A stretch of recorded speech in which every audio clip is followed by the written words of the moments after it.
Good evening and welcome to Byju's exam prep. Am I audible and visible?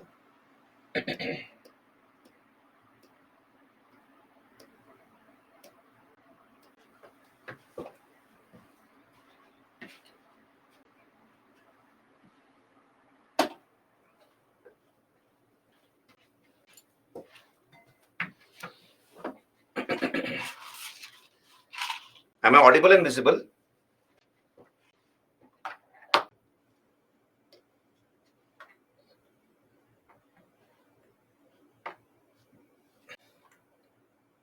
Good evening, everyone.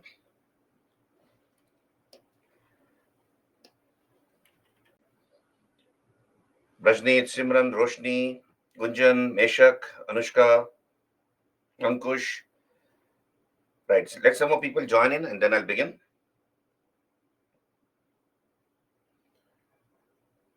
Krishna, good evening, everyone.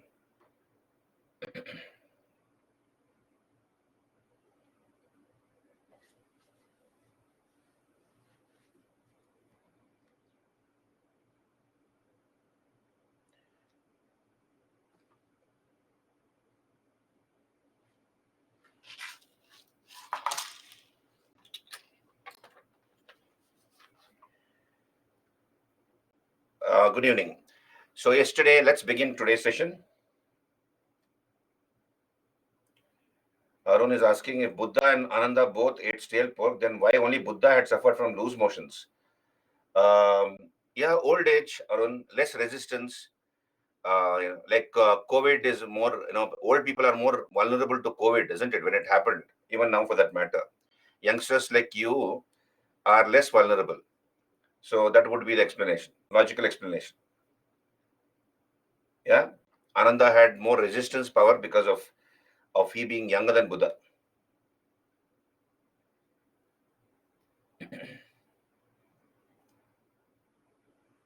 Okay, so let's start today's session. Yesterday, I completed Buddhism in detail. I had begun with Jainism.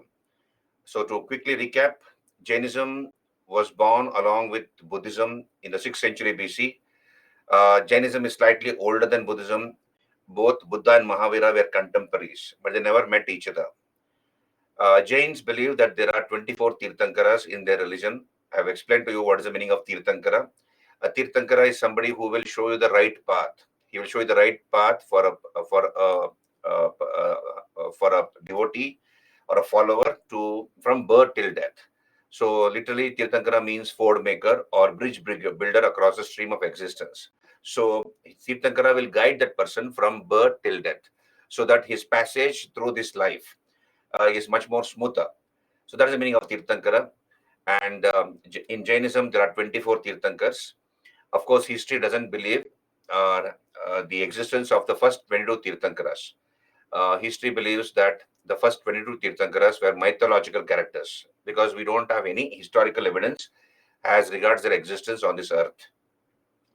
However, Jainism believes in all these 24 Tirthankaras. The first Tirthankar was Rishabhanath or Adinatha, and the 23rd was Parshvanath, and the 24th and the last Tirthankar was Mahavir. Now, before a person becomes a Tirthankar, he has to pass through a few stages, such as Sadhu. First of all, he has to be a Sadhu, then Upadhyay, teacher state, then Acharya, and finally Arhat. So once he goes through these four stages, in the fifth stage, he becomes a Tirthankar. So there are 24 Tirthankars. I'll come to other aspects of Jainism in some time. Now, please understand, we have a, I'm sorry, we have a Digambar tradition and a Shwetambar tradition. We have a Digambara tradition and a Shwetambar tradition as regards, as regards Jainism, particularly Mahavir. I'll talk about it in some time. Just hold on. So, first Tirthankar was Rishabhanath or Adinatha. He's considered to be the traditional founder of Jainism.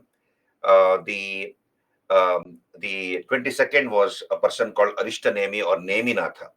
And as I told you, first 22 Tirthankaras are considered to be mythological characters. History doesn't recognize the existence of the first 22 Tirthankars. Now, you might wonder, why does Jainism? Yesterday, I could not answer this. I could not speak more about Jainism because we ran out of time. Now, what is the explanation given by historians? Why does Jainism consider that there were 22 Tirthankars before Parshvanath? So, the first Tirthankar was Rishabhanath. The 22nd Tirthankar was Neminatha or Arishtanemi or Neminatha. The 23rd Tirthankar was Parshvanath, and the 24th and the last Tirthankar was Mahavira. Now, historians have pondered over the fact as to why does Jainism um, say that there were 22 Tirthankaras before Parshvanath.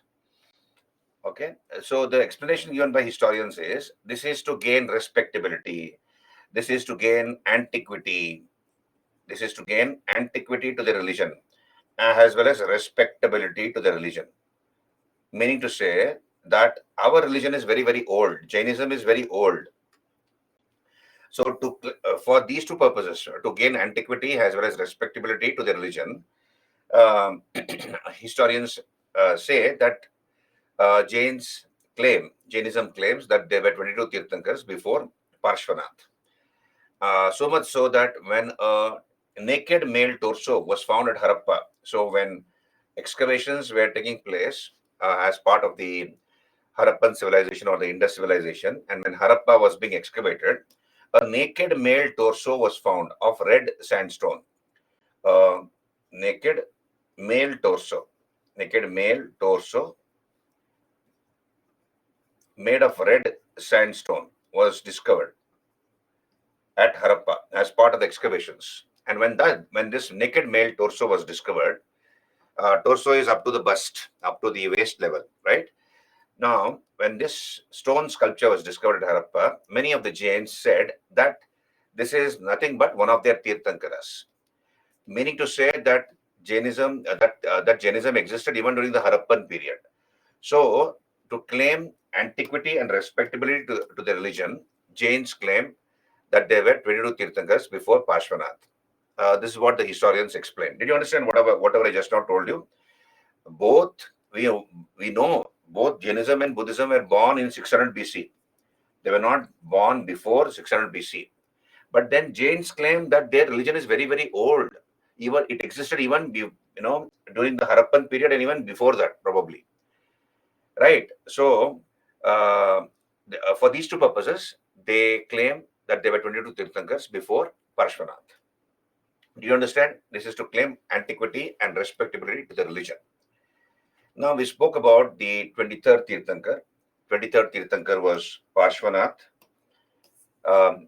We have definite historical evidence as regards the existence of Parshvanath. He lived 250 years before Mahavira. So here he lived 250 years before Mahavira, right? He was a prince of Kashi or Banaras. So he was a prince of Kashi. His father was a king of Kashi by name Ashwasena, and his mother was Vamala Devi. And at the age of 30 years, he is supposed to become a sannyasi. He renounced the world. Renounced the world means he became a sannyasi. He renounced the world at the age of 30 years, and he founded a sect. He founded a sect called the Nirgrantha sect. Nirgrantha means free from fetters, who have broken away all the attachments, family, friends, etc. All the material attachments they have broken away, and they're alone. They are free from all these attachments. So Parshva is supposed to have founded the Nirgrantha sect, and the parents of Vardhaman Mahavir were supposedly the followers of Parshvanath. And Parshva gave four principles. He gave four principles: Satya, Ahimsa, Asteya, Aparigraha. Satya, do not lie. Ahimsa, do not commit violence. And it is here violence means not just physical violence, but also emotional violence, mental violence, right? Like, for example, ignoring somebody or using swear words, behind that person's back, using all the bad words, swearing at that person. That is also supposed to harm the other person as well as the person who is swearing at another person. So it's going to harm both of them. Then asteya literally means not to receive anything which is not freely given. When somebody gives you voluntarily something, you accept it. Don't ask and take. So Asteya is sometimes called do not steal, but literally it means, as I told you, not to receive anything which is not freely given. And lastly, aparigraha, non-possession of wealth. So you cannot call anything as your as yours. Nothing is yours. So you're not supposed to possess anything. Aparigraha. That is the meaning of aparigraha. And Parshva asked his male followers. Of course, women had to cover their body. They were not supposed to expose any part of their body. Whereas the male followers, he asked his male followers to cover their private parts. Male followers to cover their private parts.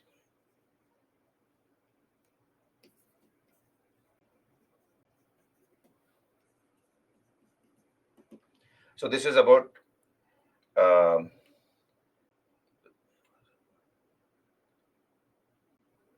nirvana. Now, what is nirvasan? I have no idea. What are you asking me, Pihu? In what context? Pihu, in what context are you asking me? I'll come to that in some time. Just hold on. Are you clear till here? So these are the four principles given by Parshva. Now let us come to the next Tirthankar, the last Tirthankar, Vardhamana Mahavira. Vardhamana Mahavira. So he is considered to be the 24th and the last Tirthankar. 24th and the last Tirthankar. Vardhamana Mahavir, 542 468 BC. 542 468 BC. Now let us talk about Vardhaman Mahavir. Now there is a Digambara tradition and a Svetambara tradition as regards Vardhaman Mahavir. So wherever, but then generally we believe in the Shvetambara tradition. What the Shvetambars believe, what they say, the most popular version. So the story goes like this about Vardhaman Mahavir. So here, his parents, his father was Siddhartha. His, Vardhaman's parents were as follows. His father was Siddhartha, the chief of the Naya or Gnatrika clan. So father was Siddhartha, the chief of the Gnatrika clan or Naya clan. And therefore, Vardhaman is called Gnataputra. Like Buddha is called Sakyamuni because Buddha's father belonged to the Sakya clan. And by default, Buddha also belonged to that clan. Therefore, Buddha is called Sakyamuni. Isn't it? Similarly, Vardhaman Mahavir is called Gnataputra. Gnataputra because his father belonged to the Gnatrika clan or Naya clan. So Vardhaman is called Gnataputra or Niganta Nataputta. I'm coming to that. Just hold on. Niganta Nataputta.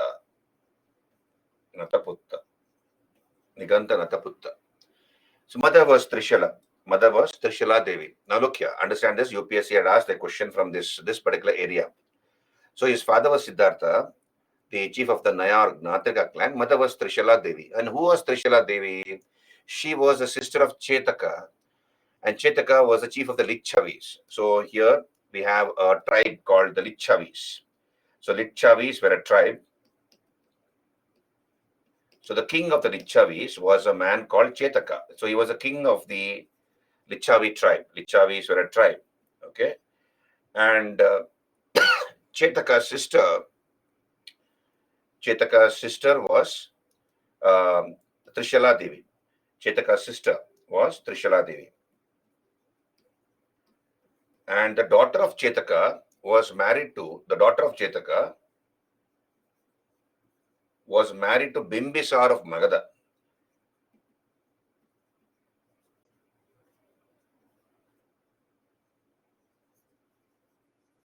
So the daughter of Chetaka was married to Bimbisar of Magadha. Thus, Vardhaman was related to the royal family of Magadha. So we have done pre-Maurya period. We have the Haryanka dynasty, the Shishunaga dynasty, etc. And among the Haryanka kings, we have Bimbisar, Ajatashatru, etc. So Bimbisar had married the daughter of Chetaka, the chief of the Lichavi clan or tribe. And the sister of Chetaka was Trishala Devi, the mother of Vardhaman. So this way, Vardhaman Mahavir was related to the royal family of Magadha. Are you there with me? Did you understand? Did you understand that part? Okay, so now, so here we are told that, so we have a Jain hagiography here. We have a Jain hagiography, that is religious biography. where Jain hagiography, that is religious biography. So what does the Jain hagiography say? It tells us that when Vardhaman was still a baby, in his mother's womb, when he was a baby in his mother's womb, he had decided to take sannyas already. He had decided to take sannyas after the death of his parents. And he also knew at that young age, when he was in his fetus, mother's womb as a fetus, he knew how easily children can cause pain to their parents, how it is easy for children to cause pain to their parents. So he knew that, I believe.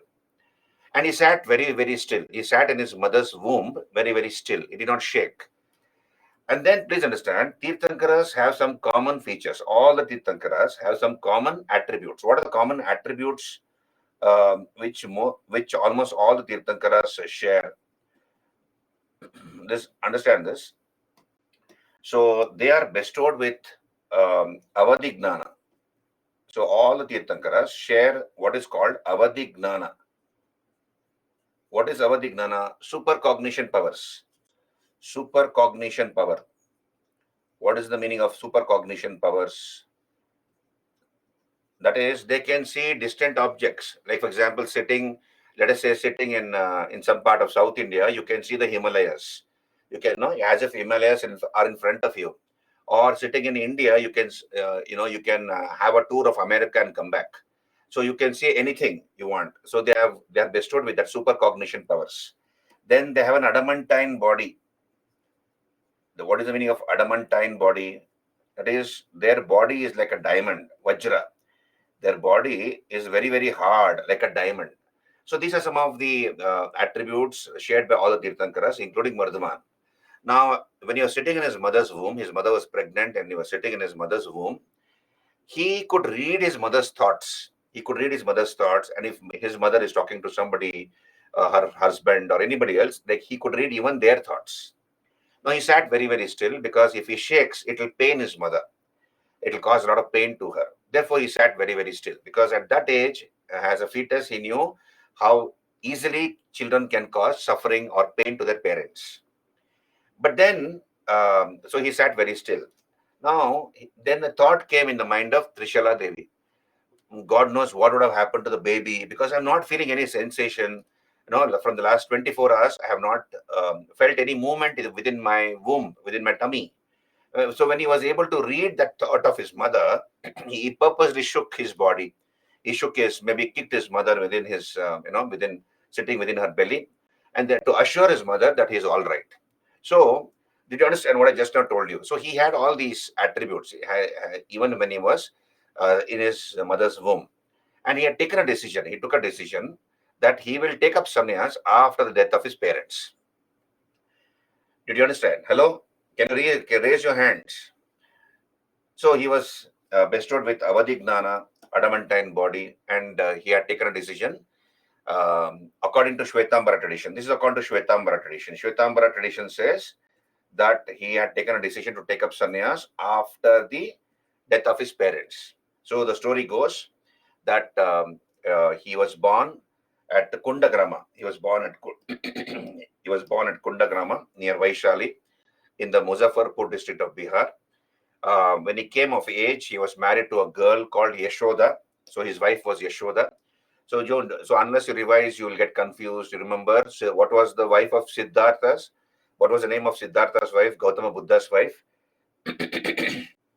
What was Buddha's name of Buddha's wife? It was Yashodhara. Very good, Nayana. It was Yashodhara.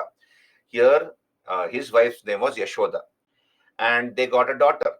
So Vardhaman and Yashoda got a daughter. Her name was Annoja or Priyadarshana. So daughter called Priyadarshi or Annoja.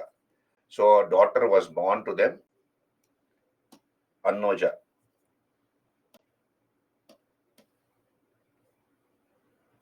Annoja. And this Annoja or Priyadarshi was married to a person called Jamali. So Jamali becomes a son-in-law. Still in short, son-in-law. Son-in-law.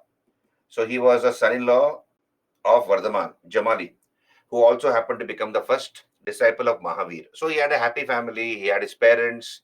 Then he had a wife, Yashoda. He got a daughter, and the daughter grew up and she was married at an early age to a man called Jamali. So everything was going smooth. Then what happened? The turning point in the life of Vardhaman came after the death of his parents. His parents died. And you remember I told you, even when he was in his womb, he had taken a decision to take up sannyas after the death of his parents.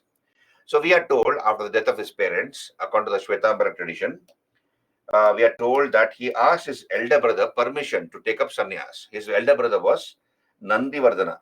Nandivardhana was the elder brother of Vardhaman. So he asked Nandivardhana, who was now the head of the family, because parents had died. So initially he asked his wife, he asked Yashoda permission to take up sannyas. Yashoda refused to give permission to Vardhaman. Then he asked his elder brother, Nandivardhana, elder brother of Vardhaman. And elder brother gave him permission to take up sannyas. So at the age of 30 years, after the death of his parents, Vardhaman renounced the world. That is, he took up sannyas.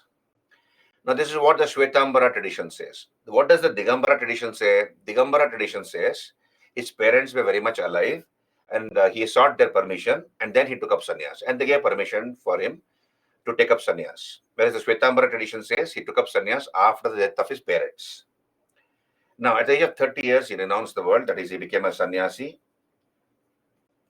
Right? And for the next 12 years, he was wandering. That is, till the age of 42 years, he was wandering, roaming around for the next 12 years. Now, out of these 12 total 12 years, the first 6 years of his wandering, was with a man called Goshala Maskari Putra. Goshala Maskari Putra. So, Goshala Maskari Putra was a disciple of Vardhaman. He was a disciple of Vardhaman. And Goshala Maskari Putra accompanied Vardhaman wherever he went. So, out of the total 12 years of his wandering, the first 6 years of his wandering was with Goshala Maskari Putra. After 6 years, what happened? They had differences. Vardhaman and Goshala Maskari Putra had differences. Differences regarding two issues. What are the two issues over which they had differences? One is rejuvenation of the soul. Rejuvenation of the soul, whether the soul rejuvenates itself or not. After a person dies, whether the soul rejuvenates. And number two, about dress, that is about nudism. Vardhaman was against wearing clothes because according to him, wearing clothes is equal to possession. It is equal to possession. Therefore, you should not wear clothes. Whereas Goshala Maskari Putra was for wearing clothes. So regarding these two issues, they had differences, and they were when they could not reconcile to those differences, they parted company. They parted and they went separate ways. Later, this Goshala Maskari Putra became the founder of a separate sect called the Ajivika sect. Goshala Maskari Putra became the founder of a sect called Ajivika sect. So when I do philosophy, I will talk about it. Ajivika sect. You remember we have done Mauryan chapter, and in the Mauryan chapter, I have told you that Ashoka, dug up 4 caves in the Barabara hills, and he donated them to the Ajivika monks for their residential purposes. These are viharas in the Barabara hills in Bihar.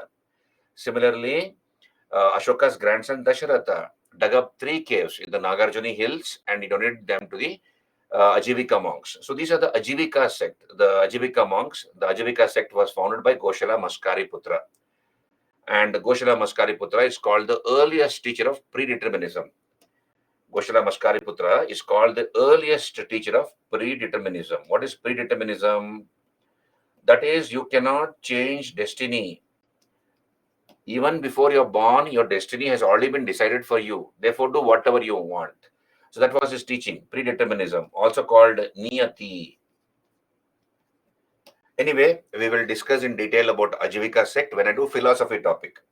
I'll continue the story of Vardhaman Mahavir. So he abandoned his family life. He renounced the world at the age of 30 years, and for the next 12 years he was roaming around, wandering around. That is till the age of 42 years. The first 6 years of his wandering was with Goshala Maskari Putra. At the age of 42 years, we are told he comes to Eastern India, somewhere in Eastern India. He comes to a village called Jrimbika Grama.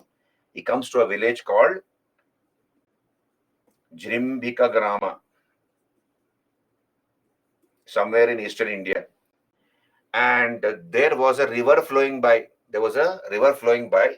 So what was the name of the river? River Rajupalita. Rijupalita. So he took a bath in that river Rijupalita. And after taking a bath in that river, he got out of that river, and there was a field. You understand this? There was a field. So imagine this is the field, and this is the river. This is the river flowing next to the field. And on the banks and on the field, this field belonged to a person called Samaga. So Samaga was a householder. He was a family man, married and settled down, Ram Samaga. So Samaga was the owner of this plot of land, this plot of field. And there was a tree growing there. There was a tree growing on that field of Samaga. What was the name of this tree? This was a sal tree. This was a sal tree. So Vardhaman, having taken a nice bath in that river called Rijupalita, decided to sit for meditation under the tree, under the sal tree. So he sat for meditation. Imagine this is Vardhaman sitting for meditation under the sal tree, and he attained Kaivalya. He is supposed to attain the intuitive knowledge, Kaivalya. He receives what is known as Kaivalya. Kaivalya, equal to Nirvana, enlightenment. And he is supposed to have declared himself Jina. He is supposed to have declared himself what? He declared himself as Jina. Jina means conqueror. Conqueror of ultimate knowledge. Conqueror of ultimate knowledge. And Mahavira, great hero. He called himself Jina, conqueror. Conqueror of ultimate knowledge, and Mahavira, great hero. And the word Jainism is from this word called Jina. I'll use another page. The word Jainism is from the word Jina. Jina means conqueror. So he called himself conqueror, conqueror of ultimate knowledge, conqueror of ultimate knowledge, and Mahavira, great hero. Mahavira means great hero. So please understand, he renounced the world. He left home at the age of 30 years. He wandered for the next 12 years. At the age of 42 years, he attained Kaivalya or enlightenment. Vardhaman is supposed to have lived for a total period of 72 years. He lived till he was 72 years. That is, for the next 30 years. Therefore, for the next 30 years, he went from place to place, giving his teachings, discourses. He gave his teachings or discourses. And at the age of 72 years, when he was 72 years old, he came to Pavapuri. He comes to a place called Pavapuri. And in the palace of King Shashtipala, in the palace of King Shashtipala, so King Shashtipala,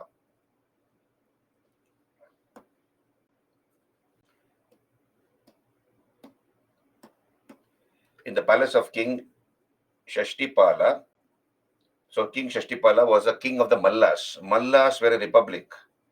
Mallas were a republic. So he was the king of the Malla Republic. Who? King Shashtipala. So in the palace of King Shashtipala, Vardhaman is supposed to have committed Sallekhana.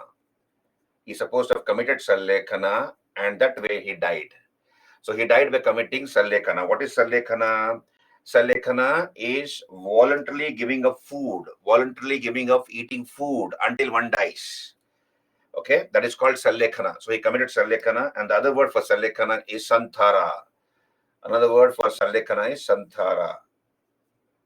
Are you there with me? So somewhere in Eastern India, Ganima. No, Jaswant, the previous, so Jainism is the consolidated teachings of all the Tirthankaras. Okay, it is supposed to be the consolidated teachings of all the Tirthankaras.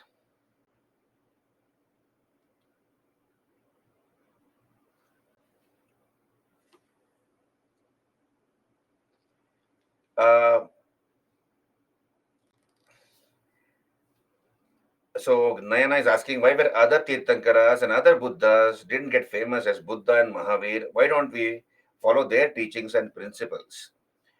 Nayana, I have told you this. Whatever has been written about Buddha was written 250 to 300 years after his death. So lots of facts have got mixed up with fiction, right? But then you see, whether they were no, whether there were really six Buddhas before Gautama Buddha, we don't know. But that's what the Buddhists believe. That's what the Buddhists believe, that there were six Buddhas before Vardhamana, before Gautama Buddha. And the Jains also believe that there were 22 Tirthankaras before Parshvanath. But history doesn't believe that. So therefore, please understand, this is part of religious biography. This is part of religious biography. There could be, or there may be or may not be historical truths regarding many aspects of Buddhism and Jainism, and that is relevant to other religions also. There are many stories. It could be facts or fiction, but then it is part of the belief systems. It is part of the belief system, and the followers of a particular religion have come to believe these as true, and therefore we have no choice but to believe them. Okay, right? Because they were in separate, Ankush, why they did not meet is because they functioned in separate areas. Of course, both in North and Eastern India, but then they happened to not meet each other, right? Are you there with me?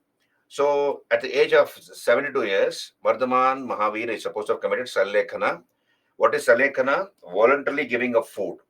Voluntarily giving up food until a person died. And please understand, even now, Jain monks and nuns die like this. And Jainism gives a lot of respect to people who die like this. So Jain monks and nuns, even now, the bhikshus and the bhikshunis, the Jain bhikshus and bhikshunis commit Sallekhana. They voluntarily give up food and they die. Many years back, almost I think more than about 3 or 4 decades back, about 3 decades back, SSLC student, 10th standard girl from a rich family in Hyderabad, well-off family, business family in Hyderabad city. She was a Jain, and just about 15, 16 years old girl. She told her family that she would like to commit Sallekhana, follow Sallekhana. So initially, the family tried to dissuade her, discourage her. But then she was very adamant that she would want to follow Sallekhana, and the family encouraged her. They allowed her to have her way. And ultimately, the girl died. Now, the neighbors, of that family, they lodged a complaint in the police station saying that it is abetment to suicide because the neighboring girl was a friend of this girl. They were both friends from a young age. So the neighboring family lodged a police complaint, and the matter went up to the High Court of Andhra Pradesh and later to the Supreme Court. And the Honorable Supreme Court of India gave a judgment stating that this is not suicide because Jains have been following this voluntarily from thousands of years. There was no abetment to suicide here because it's done voluntarily. There's no force involved. And therefore, the case against that family was squashed, against the parents were squashed, right? So therefore, even now, Jains follow this way of dying, and people who die like this are given a lot of respect in that community. Okay, so this is about Vardhaman Mahavir. Yes, Ankush. Chandragupta Maurya followed Sallekhana at Shravana Belagola, and he died there that way.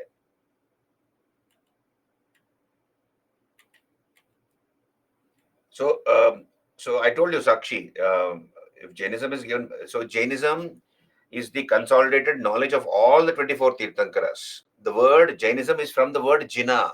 That's all. Okay. Now look here. Aradevati Sakshi, did you understand? So let us look at the teachings of Jainism. So you can see here, he's called Gnataputra or Nigantanataputta. He left home at the age of 30 years. Then for the first 6 years of his life, he was wandering with Goshala Maskari Putra or Makkali Goshala. So totally he wandered for 12 years. At the age of 42 years, he attained Kaivalya Gnana or Kevala Gnana, sitting under a sal tree at Jimbika Grama. on the banks of a river called Rijupalita in the field of a householder called Samaga.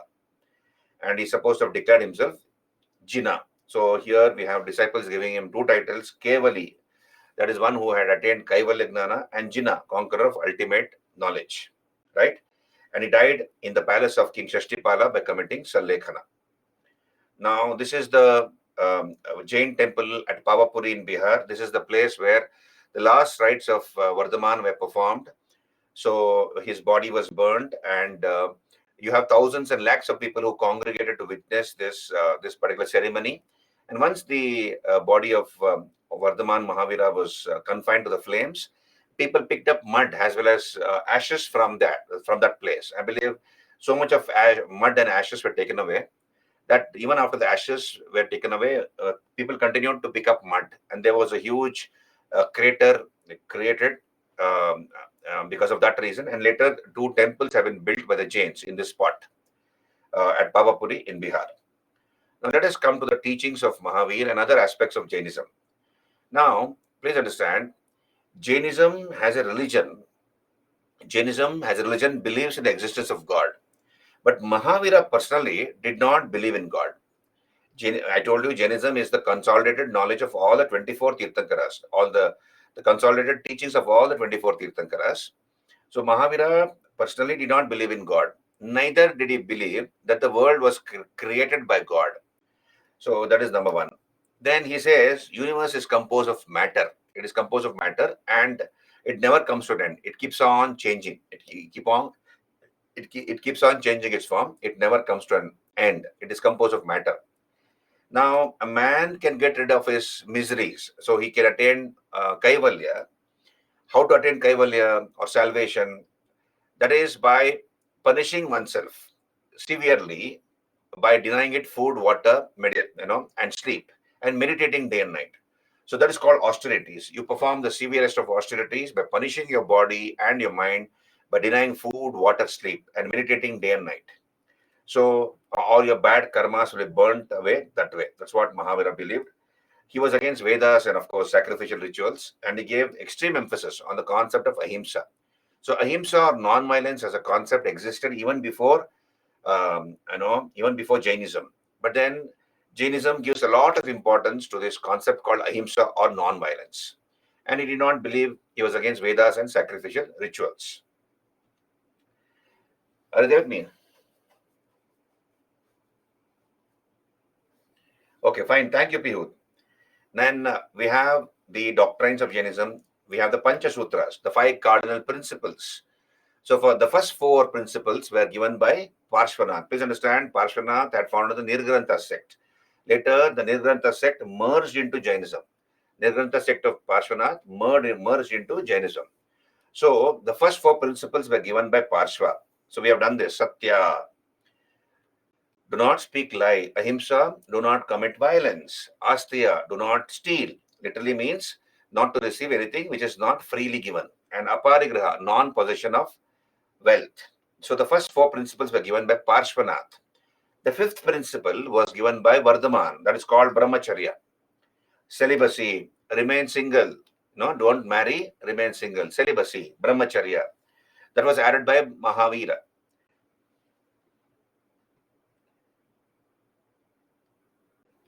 You understand? So that is called celibacy, Brahmacharya. Now, understand this. So first 4 principles were given by Parshva, and the 5th was added by Mahavir. Now, when these 5, so together they are called Pancha Sutras, the 5 cardinal principles. For these are the 5 principles: Satya, Ahimsa, Asteya, Aparigraha, Brahmacharya. Now, when these 5 principles are followed in a very strict manner by monks and nuns, by Jain monks and nuns, it is called Mahavratas. Understand this? What is this? When these principles are followed in a very rigorous manner by monks and nuns, by Jain monks and nuns, when they follow these 5 principles in a very, very strict manner, it is called Mahavratas. And when these 5 principles are followed in a less rigorous manner, not so strict as the monks and the nuns will follow it, but by lay followers of Jainism. For example, let us say all of us follow Jainism. Let us say we are not part of the Jain Sangha, but we are lay followers. We are common people. We are not part of the Jain Sangha, but we are following the principles of Jainism. All these 5 principles in a less strict manner. Then it is called Anuvratas. Did you understand? This was a UPSC question asked. Anuvratas, Mahavratas, and Anuvratas. What are Anuvratas? When these 5 Panchasutras or 5 cardinal principles are followed in a less strict manner, less rigorous manner, it is called Anuvratas. Did you understand? Can you raise your hands? Mahavratas, Anuvratas. Can I move on?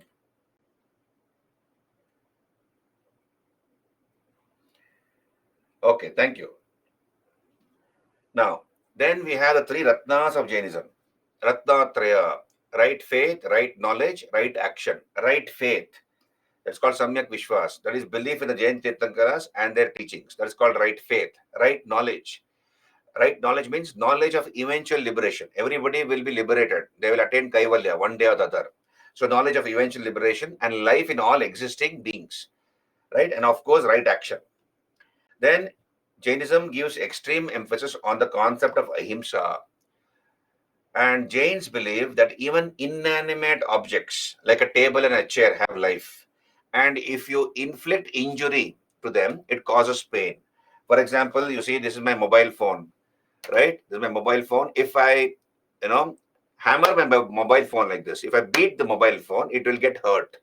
So even inanimate objects like a mobile phone or a car or a bike or a table or a chair have life according to Jains. And if you inflict injury to it, it causes pain to them. That's what the Jains believe. So Jainism gives extreme emphasis on the concept of ahimsa. Now look here. There are 6 professions recommended in Jainism. There are 6 professions recommended by Jainism. What are the 6 professions recommended by Jainism? Understand this, then I will clarify these professions. Number 1, agriculture.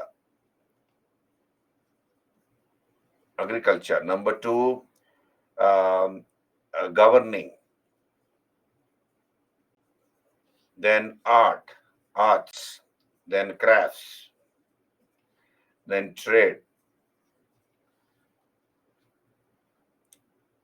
So agriculture, governing, arts and crafts, trade. And number 6 is what? Agriculture, governing, arts, crafts, trade, and writing. Now look here. Jainism says, understand this, Jainism says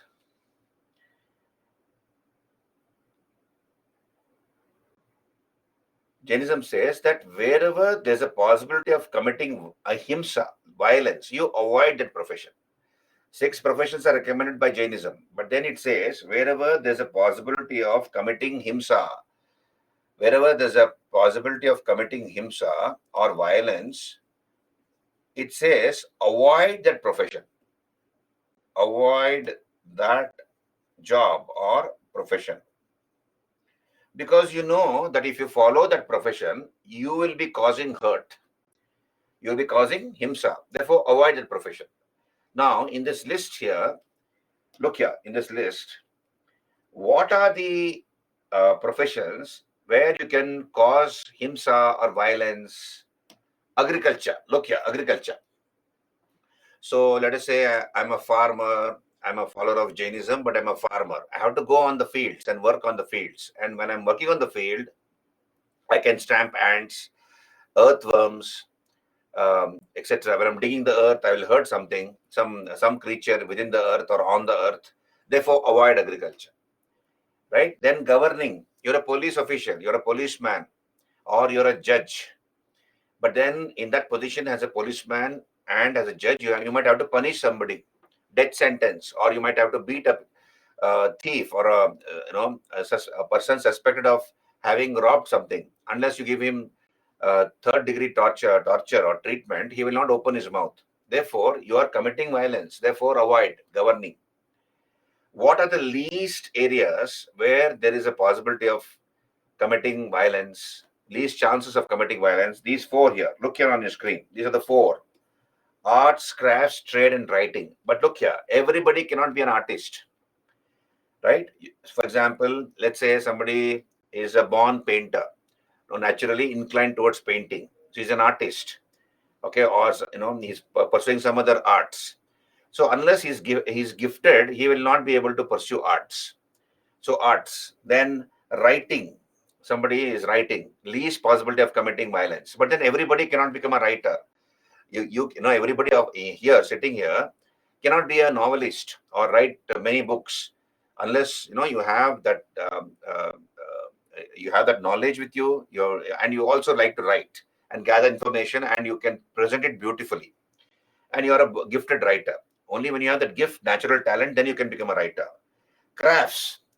So here, similarly, craftsman, somebody who is a craftsman, basket maker, weaver, etc., you should be naturally gifted. If somebody else is doing crafts, you cannot copy that person because you're not having that gift. But then anybody can become a trader. Jainism says anybody can become a trader. I may not be good at trading, but I might learn the tricks of trade. I might fail first time, second time, third time, but then fourth time, fifth time, I will pick it up. I will learn the tricks of the trade and I will do trading. That is the reason why most of the Jains are doing business. They are doing trade, right? Though there are 6 professions recommended by Jainism, most of them are doing trade for that reason. There are, of course, some people who are artists, craftsmen, writers also, but then their numbers are less. Did you understand? These are the 6 professions recommended by Jainism.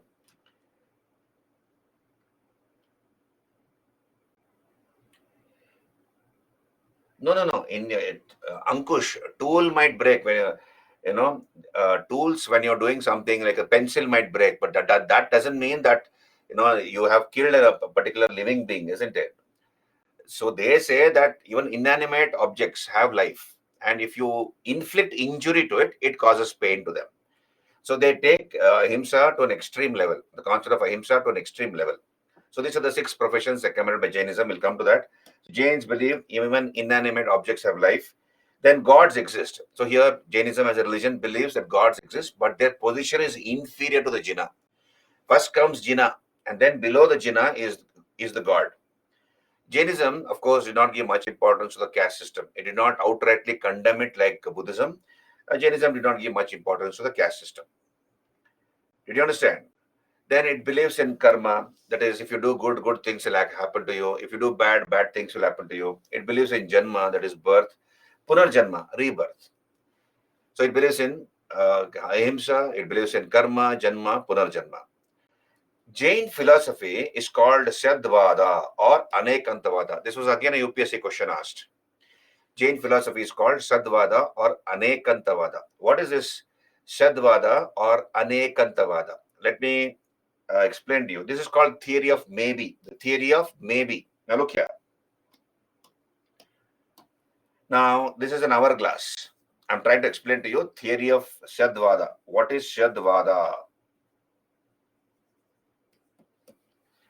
Now this is an hourglass, half empty, half full. Okay, half empty, half full. So let's say I fill up it with water.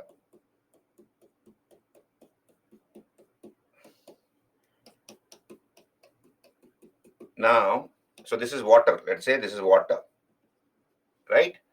Now, among you people, some say, if I ask you whether this is half empty or half full, some of you might say it is half empty. And some others might say it is half full. Now, who is right? Hello? Yeah, Mahavira personally did not believe in God. Bhimare. Who is right? Both are right. Yeah, both are right. Half empty, half full. Right? So, did you understand? So, this is what is called Sadvada or Anekantavada. So, there are different opinions to a particular issue. What you say is right may be wrong for another person. Did you understand? Here, that's called theory of maybe or Sadvada. So you should be ready to accept the other person's point of view because you are not seeing the things the way that person is seeing. That is called theory of maybe or Sadvada or Anekantavada. Did you understand? You can definitely not say yes or no. You can only say maybe. You cannot definitely say yes or no to a particular issue. You can only say maybe. समझ में आ गया? All of you, did you understand? I'll give another example, hypothetical example, which I generally give in my regular class also. Let's say there's a boy and a girl. Okay, there's a boy and a girl. They're in love with each other today, right? There's the boy and there's the girl. So they're in love with each other. Okay, but then after 1 year, after 6 months, they hate each other. The boy hates the girl and the girl doubly hates the boy. Same people, but their feelings have changed. Their feelings have changed. So therefore, if somebody says, do you love me? You only say maybe. Don't say yes or no, according to Jainism. Did you understand? That's called theory of maybe. You can only say maybe because opinions can change, feelings can change. You can definitely not say yes or no. You can only say maybe. समझ में आ गया? Hello, are you there with me? All of you? Clear? That's called theory of maybe. Okay. Right.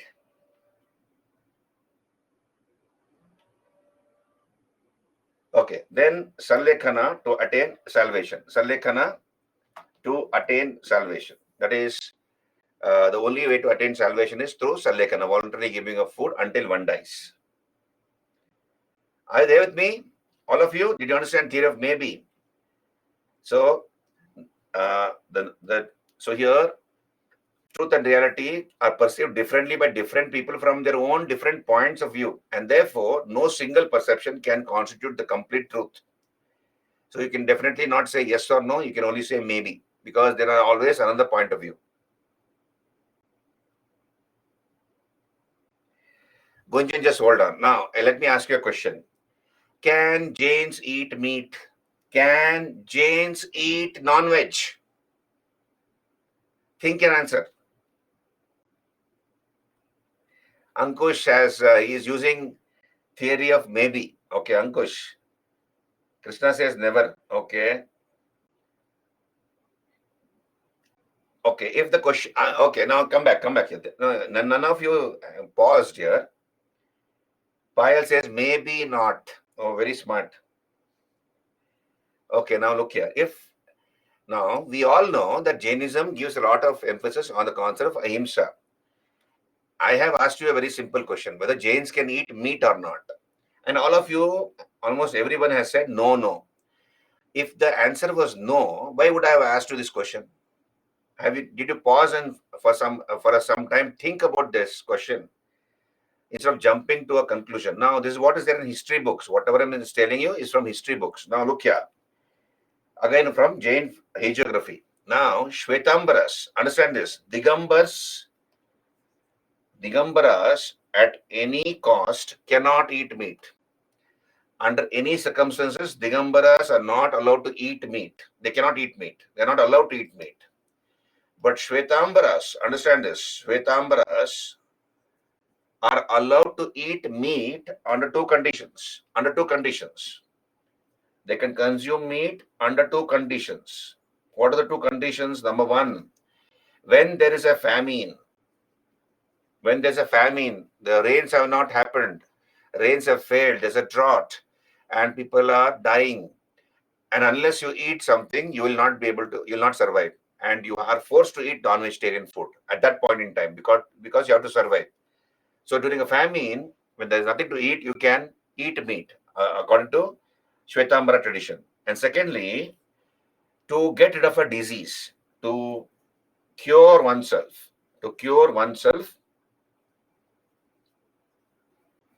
of a disease.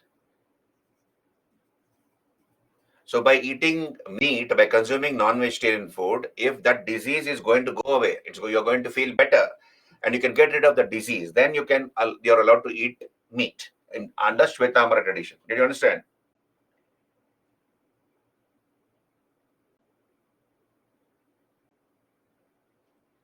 What should Digambaras eat at the time of famines? Nothing. They're not supposed to eat meat.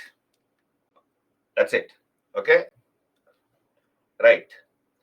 Now we'll move on. Just hold on, Nayana. We will come. I'll come to that now. So, what is the ultimate objective of man in Jainism? The ultimate objective of man is to attain salvation. That is kaivalya. Ultimate objective is to attain kaivalya. That is salvation. How to attain kaivalya? First, stop doing bad karmas. First, stop doing bad karmas and keep on doing good karmas, good things, good deeds. And then, how do you burn away the accumulated bad karmas?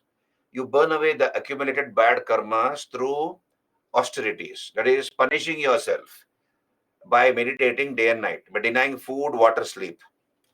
So, you avoid the evil karmas, prevent all kinds of fresh karmas, and destroy the existing ones by meditating day and night, by giving up food, water, and sleep.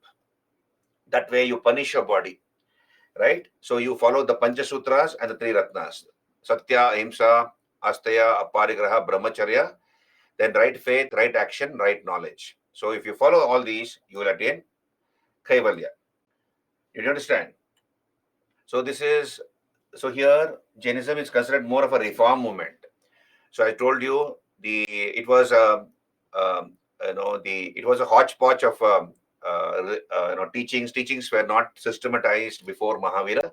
What Mahavira did is he brought all those teachings of the previous Tirthankaras and he structured it. He collated it and organized it. So it is considered more of a reform movement than a new religion in the modern sense of the term as such. It's more of a reform movement than a new faith in the modern Western sense of it. Right. Are you there with me? Yeah, anything which is under the ground. So chicha, under the ground, like for example, garlic, onion, they're all tubers. They're all many of them are grown under the ground. So when you are removing it out of the earth, you might have harmed some creatures, earthworms, ants, etc. Therefore, they don't consume that, onions and such things.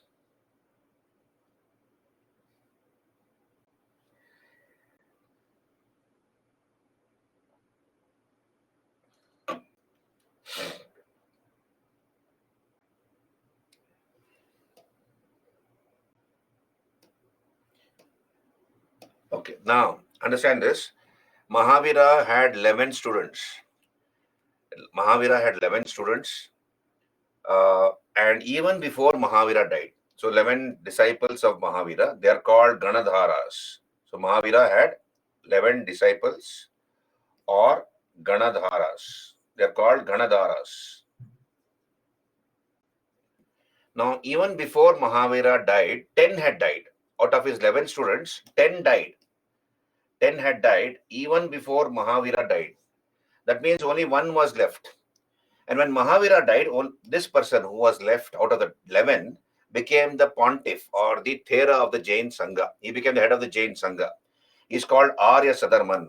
He was the first pontiff, first Thera. First Thera means first pontiff. That is the head of the Mutt, head of the Jain Sangha is called the pontiff.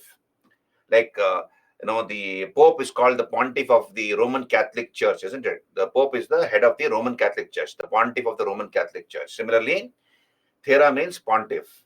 So Arya Sudarman, the only surviving disciple of Mahavir, became the head of the Jain Sangha soon after the death of Mahavira. Now the second Thera was Jambu. During the rule of Dhanananda, the last Nanda king Dhanananda, Alexander came into India during that period of Dhanananda, isn't it? So during the time of Dhanananda, the last Nanda king, there were two Theras. One was Sambhuta Vijaya, the fifth Thera. Sambhuta Vijaya was the fifth Thera, and the sixth Thera was Bhadrabahu. Now, we have a Jain scholar called Hemachandra. Understand this? Hemachandra. We have done medieval India some time back. So I have told you about this man, Hemachandra. So Hemachandra was a scholar in the Solanki court, the Chalukyas of Gujarat. Chalukyas of Gujarat, also called the Solankis. So Hemachandra was a scholar in the court of the king Jayasimha Siddharaja. Jayasimha Siddharaja. So he was of the Solankis. And this Hemachandra wrote a number of books like Siddha Hemachandra, then Neminatha Charitra, Parishishta Parvan, etc. In this book called Parishishta Parvan,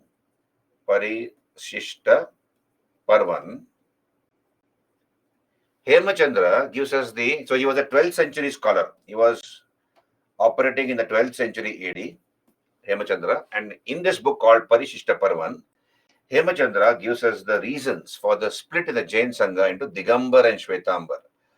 Digambara and Shvetambara. How did this schism or division in the Jain Sangha happen? Right? So we'll move on here. So look here. Now, we are told by Hemachandra that when Chandragupta Maurya was the Mauryan emperor, when Chandragupta Maurya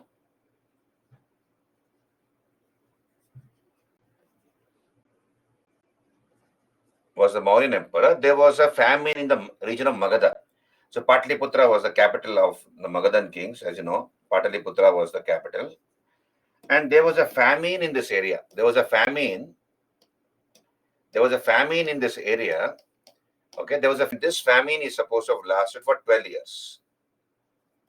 There were no rains for 12 years. As a result, we are told that a group of Jain monks under their leader Bhadrabahu began to migrate towards South India.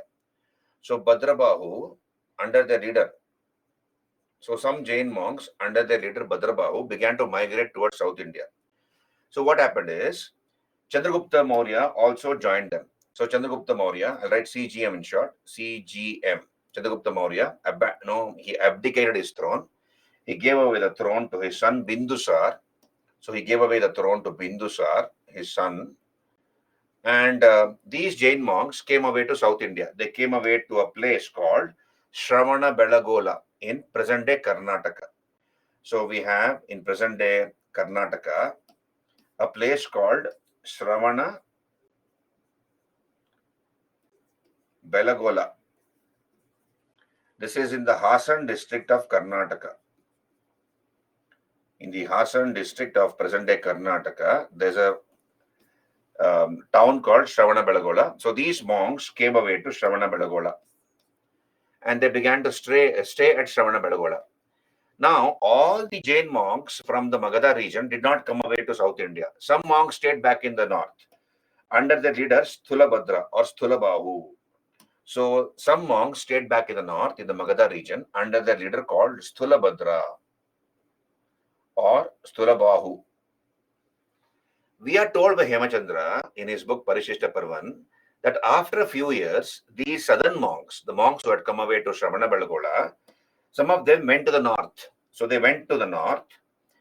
Okay, and when they went to the north, what do they see?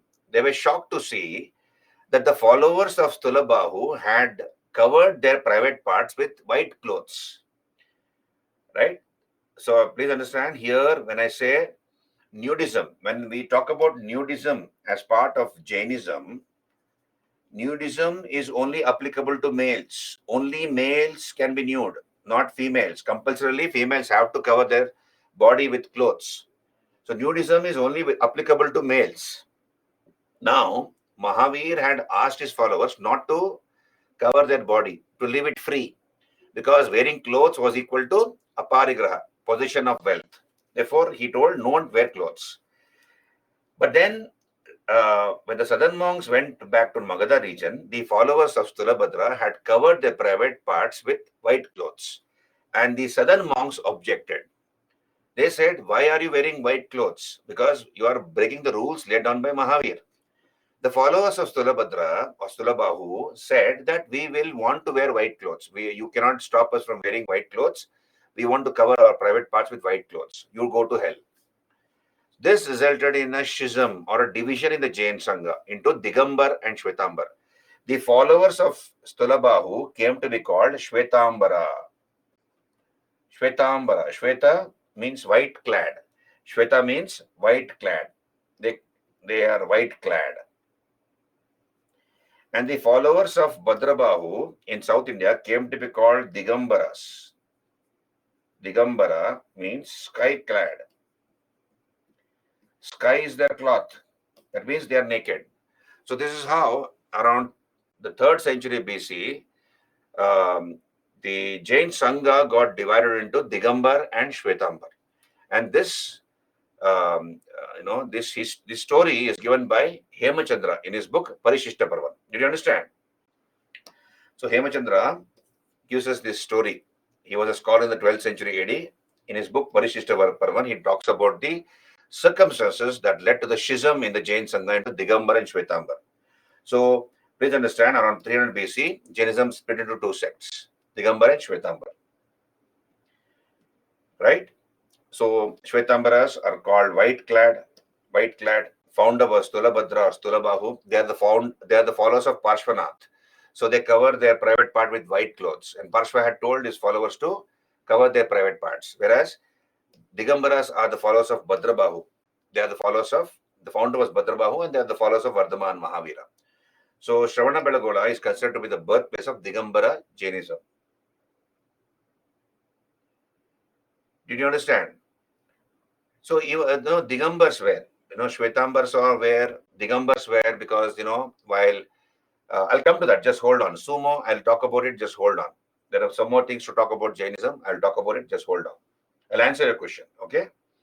So Shravana Belagola is considered to be the birthplace of Digambara Jainism. Are you clear till here? Whatever I have discussed, are you clear till here? Any clarifications required? Can I move on?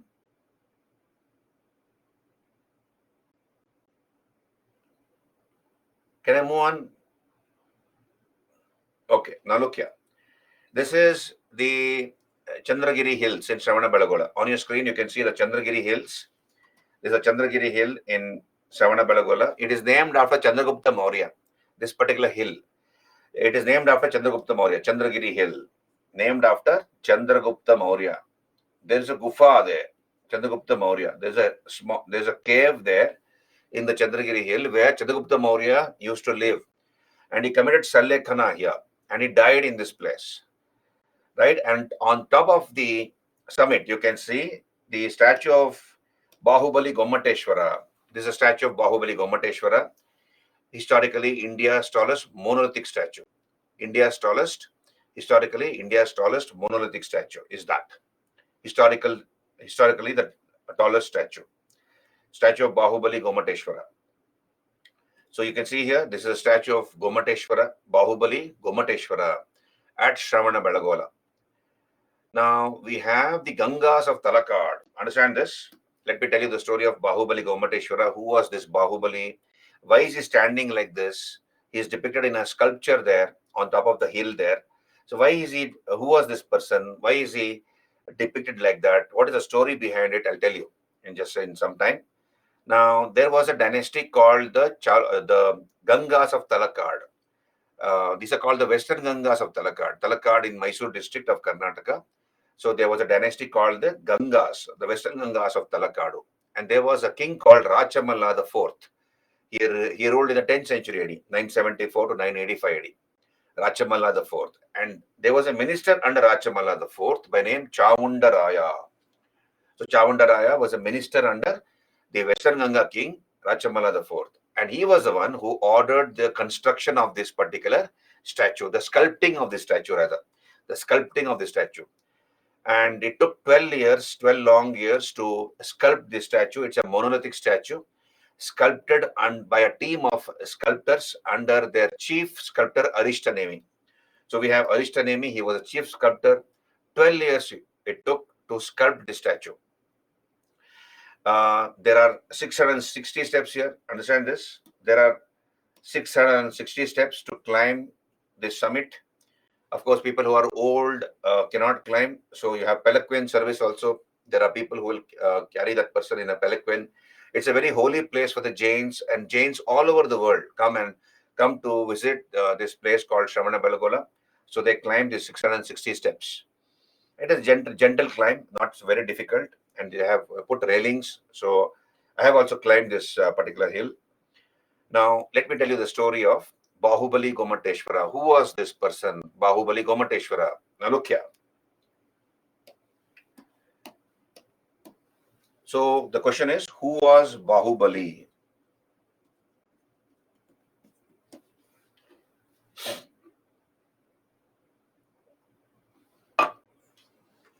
Or Gomateshwara. Who was Bahubali or Gomateshwara? Now look here. We have the first Tirthankar, Rishabhanath or Adinatha. So Rishabha was the first Tirthankara, isn't it? He is the first Jain Tirthankara. And we are told that Rishabha he was a Chakravarti. He was an emperor. He was a Chakravarti. That means emperor. He was an emperor with a large empire. So Rishabha had many sons. He had many sons. His eldest son was Bharata. Rishabha's eldest son was Bharata. And Rishabhanath had many wives. So his eldest son was Bharata. And he had other children.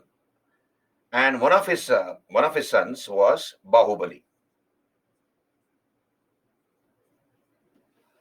Now, before Rishabha died, he divided his large empire amongst his sons. Major part, so imagine this is the empire of Rishabhanath. So when Rishabha died, before he died, he gave away the major part of his empire to his eldest son Bharata. So Bharata got a large portion, the largest portion of his empire. And the other portions were divided amongst his various children. Small kingdom. They got small kingdoms. And Bahubali, one of his sons, got the kingdom of Paudanapura. So Bahubali became the king of Paudanapura, a small kingdom called Paudanapura. So the king of Paudanapura was Bahubali. So Rishabha gave away the major portion of his empire to Bharata, and he died after he divided the empire amongst his other sons also. Now Bharata became the Chakravarti, his eldest son. And Bharata, we are told, was a very greedy king. He was a very greedy emperor. He wanted all the empire of his father to himself. He did not want to share it with his brothers. So Bharata began to fight his brothers, and he defeated all of them. So after he defeated all of them and took away the kingdoms, he ultimately challenged Bahubali. He ultimately challenged Bahubali for a battle, for a war. Bahubali is supposed to have told his elder brother Bharata, let us not involve our armies. Let us have a one-to-one fight, because unnecessarily innocent lives will be lost. Let the duel be between both of us. Let not our armies get involved. So Bharata agreed. So you have Bahubali fighting against Bharata, his elder brother. And these two brothers fought 3 duels. One was Malla Yuddha. Malla Yuddha is wrestling. Malla Yuddha is wrestling.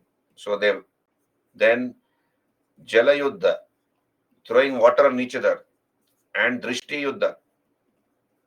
Drishti Yuddha is staring into each other's eyes, and whoever blinks, he loses. Like small children, I'm sure all of us might have played this game. Whoever loses, whoever blinks first loses. So did you understand? So Malla Yuddha, Jala Yuddha, Drishti Yuddha. Right? So here in all these 3 competitions, it was Bahubali who defeated his brother decisively. Convincingly, he was able to defeat Bharata. And Bharata got very, very angry. Bharata had a magical chakra with him, a magical wheel with him called chakra. So Bharata had a magical wheel called chakra. So he let loose that magical wheel on Bahubali. This chakra or a wheel did not harm Bahubali. In fact, it took 3 circles around Bahubali without harming him and parked itself to his right. So the chakra of Bharata parked itself to the right of Bahubali, to the amazement of the onlookers. Everybody were amazed to see this. So Bahubali had decisively defeated his elder brother Bharata. But then after having won everything, Bahubali could have become the Chakravarti, but he did not want to, because he felt just for kingdom, for land, for wealth, for power, there was a fratricidal strife. Brothers have fought against each other just to possess more land or wealth or power. He felt all this is useless. Bahubali renounced the world. He became a sannyasi. He became a monk. Sannyasi. He became a monk. And he stood in this posture, a meditation. You can see here, this is called Kayot Sarga. This is called Kayot Sarga position.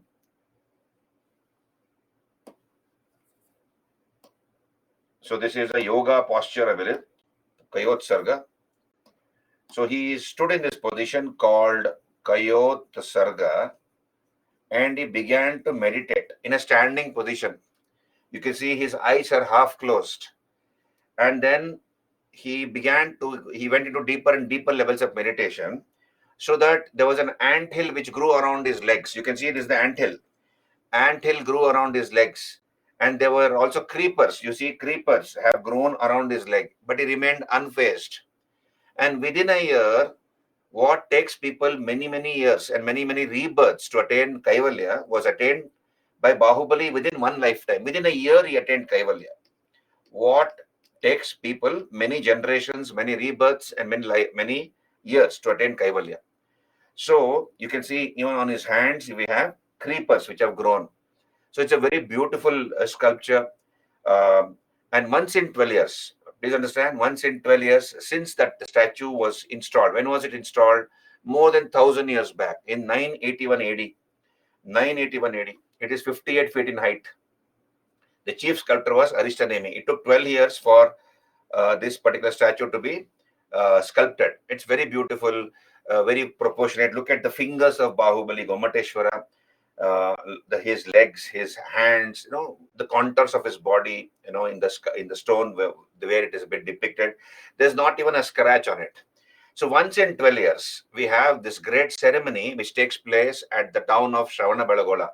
It is called Mahamastaka Abhisheka.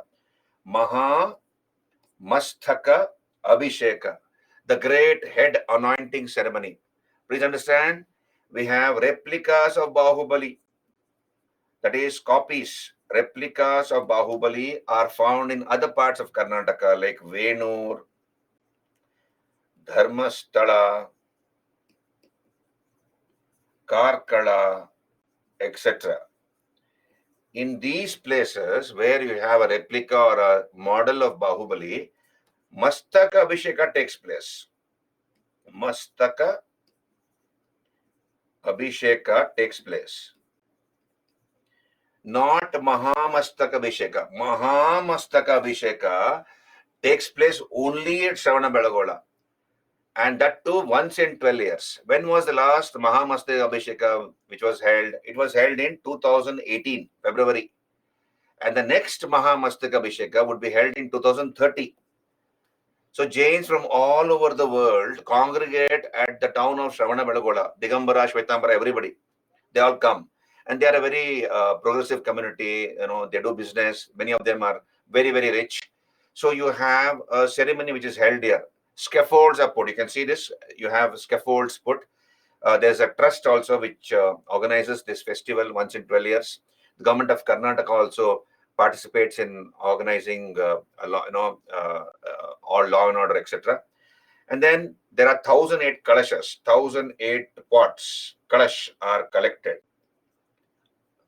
1,008 kalashas, small pots containing Ganga water, coconut, tender coconut water, honey, ghee, then vermilion, kumkum, all those are mixed, and then there's a bidding takes place, auction takes place, and the last time when the Abhisheka took place, for the first pot, who is going to put the first kalash on top of the head of Bahubali Gomateshwara? It was more than 50 crores for one small pot.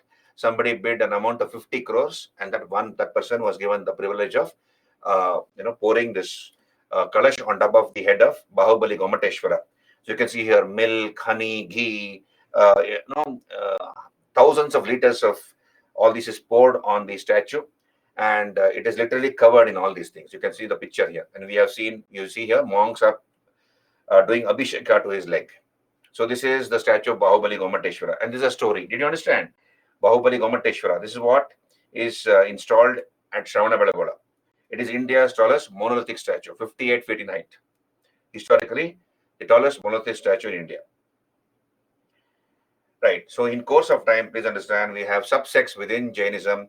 Samayas, you have a subsect called Samayas, which broke out from Digambara, and Therapati from Shvetambara. These are subsects within Digambaras and Shvetambaras. Samayas within Digambara and Therapati within Shvetambaras. Right. Now, the tallest, however, you see here, the statue of Ahimsa. This is the statue of Ahimsa. I'm sorry here. This should be Ahimsa.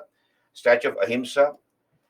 This is the statue of the first Tirthankar Rishabhanath. This is 108 feet in height. This is 108 feet in height. It is located at Mangi Tungi in Nasik, Maharashtra. It is the tallest Jain statue in the world, and it was built only in 2016. It is sculpted rather. This is sculpted by Mulchand Ramchand Nahatafar. So 108 feet tall statue. So this was completed in 2016. Of course, Jaswant, Digambaras practiced nudism. They have been practicing nudism from the beginning. Now, okay, Krishna is asking a very relevant question. Look here. Why there was no women in Tirthankara? Very nice, very interesting question, Krishna. Thanks for asking this question. Now, look here. There are how many Tirthankaras in Jainism? There are 24 Tirthankaras. Now, the question is whether women can attain Kaivalya.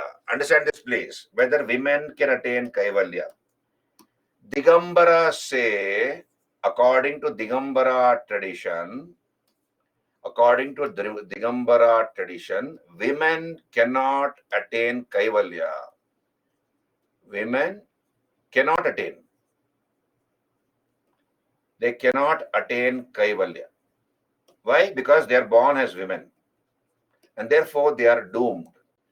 So when can a woman attain Kaivalya? She has to be reborn as a male. Reborn as a male. She has to be reborn as a male to attain Kaivalya. This is according to Digambara tradition. What about Shvetambara tradition?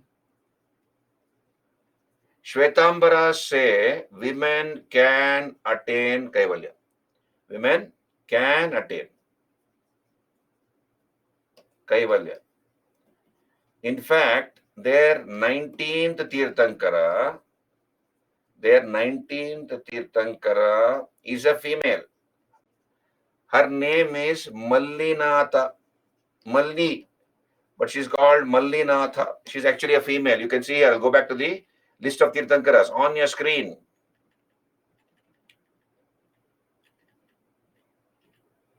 Look here. 19th Tirthankara. Mallinatha is actually a female. She's a female, Mallinatha. And Malli is a female who attained Kaivalya. Did you understand? So Mallinatha is a female. So Shvetambara tradition says that females can attain Tirthankara. They can attain Kaivalya. Whereas Digambara tradition says they cannot attain Kaivalya. They have to be reborn as a male.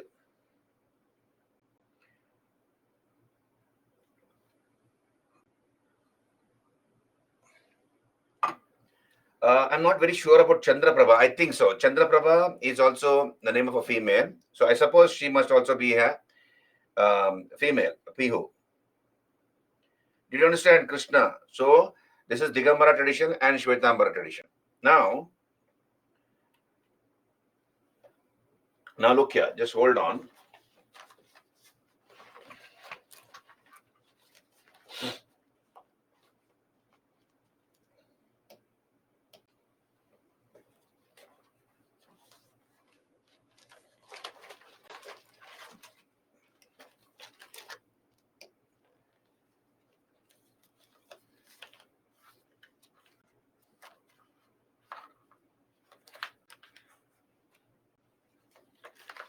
Now look here.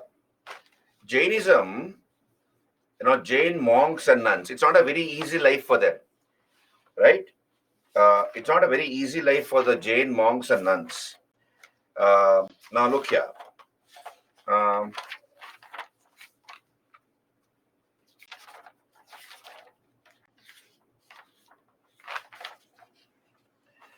Now look here, uh, Jains, the life of a Jain monk and nun, Jain monks and nuns. Now it's very, very strict for Jain monks and nuns. Look here, please understand here. I'll just read it out for you. Understand this. Monks and nuns must not dig the earth. They're not supposed to dig the earth. Why? Because they might kill earth bodies. So Jains believe that obviously there are organisms living on this earth. So therefore they're not allowed to dig the earth. Monks and nuns cannot bathe, swim, or walk in the rain, lest they kill water bodies. So they cannot. So if it's raining heavily, if it is raining, they cannot walk in the rain. Monks and nuns, Jain monks and nuns, because they might stamp on some ant or worm and kill it, and that way commit himsa. So they must avoid bathing. They cannot bathe. They cannot take a bath in the river or a lake, or swim or walk in the rain, lest they kill water bodies. They must not light or extinguish flames. So you have a candle burning in your house. We want to switch off the candle. What do? You blow air against the candle light, and it gets blown out. Right? You're not supposed to do that in Jainism among the Jain monks and nuns, because you might harm fire bodies. So they believe there is life in the fire also. So they are not supposed to extinguish flames, light or extinguish flames, to avoid harming fire bodies. They must not fan themselves. So let's say it's very, very heavy, hot. You're feeling very warm. You're somewhere out.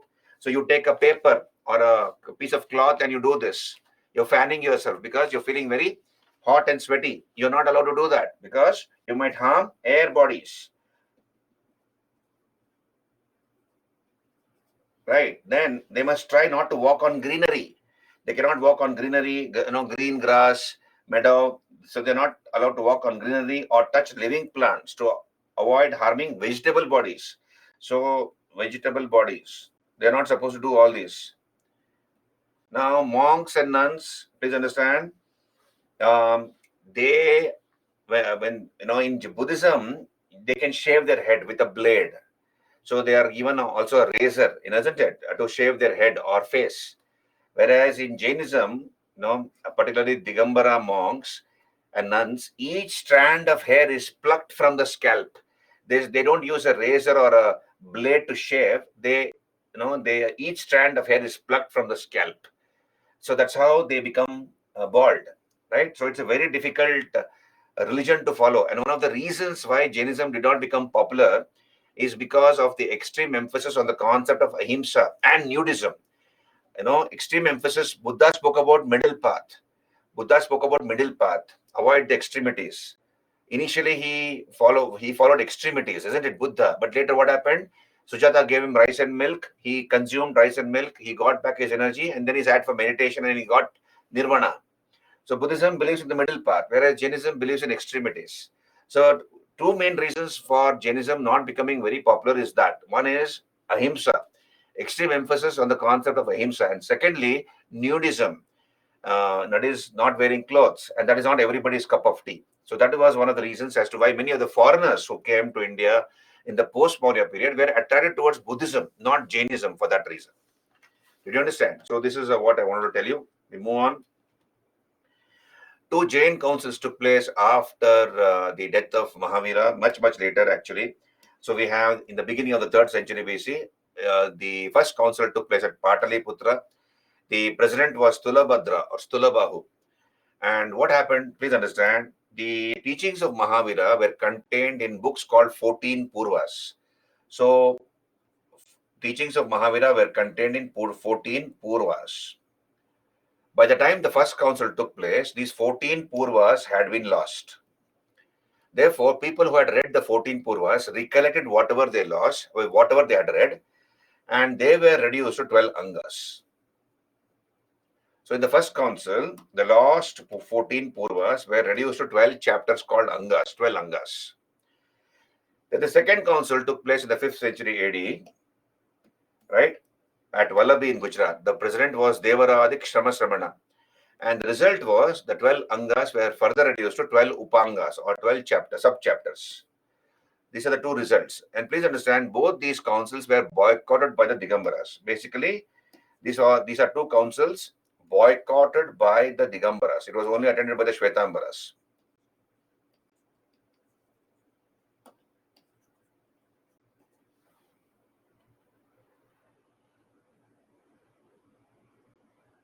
Gunjan, monks understood, but who is nun? Nun is the female counterpart of a monk, is called a nun. Bhikshu, Bhikshuni, Gunjan, okay? Bhikshu, Bhikshuni. Jaswant is asking, how do they consume food? What do you mean, how do they consume food? Gunjan, Jaswant,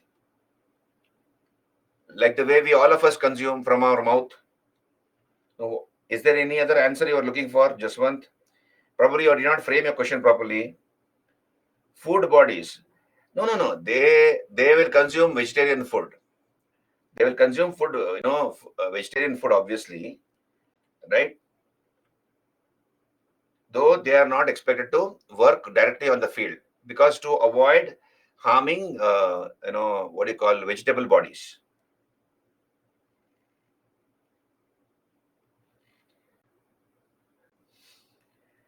Bimare is saying if they eat, they will kill rice.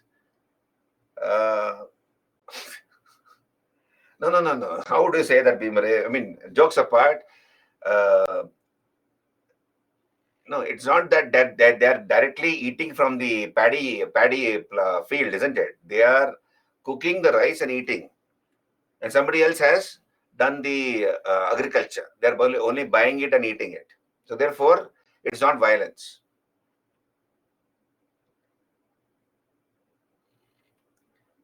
Gurcharan, the main reason is, of course, why are there so many restrictions in Jainism? This is for the monks and the nuns.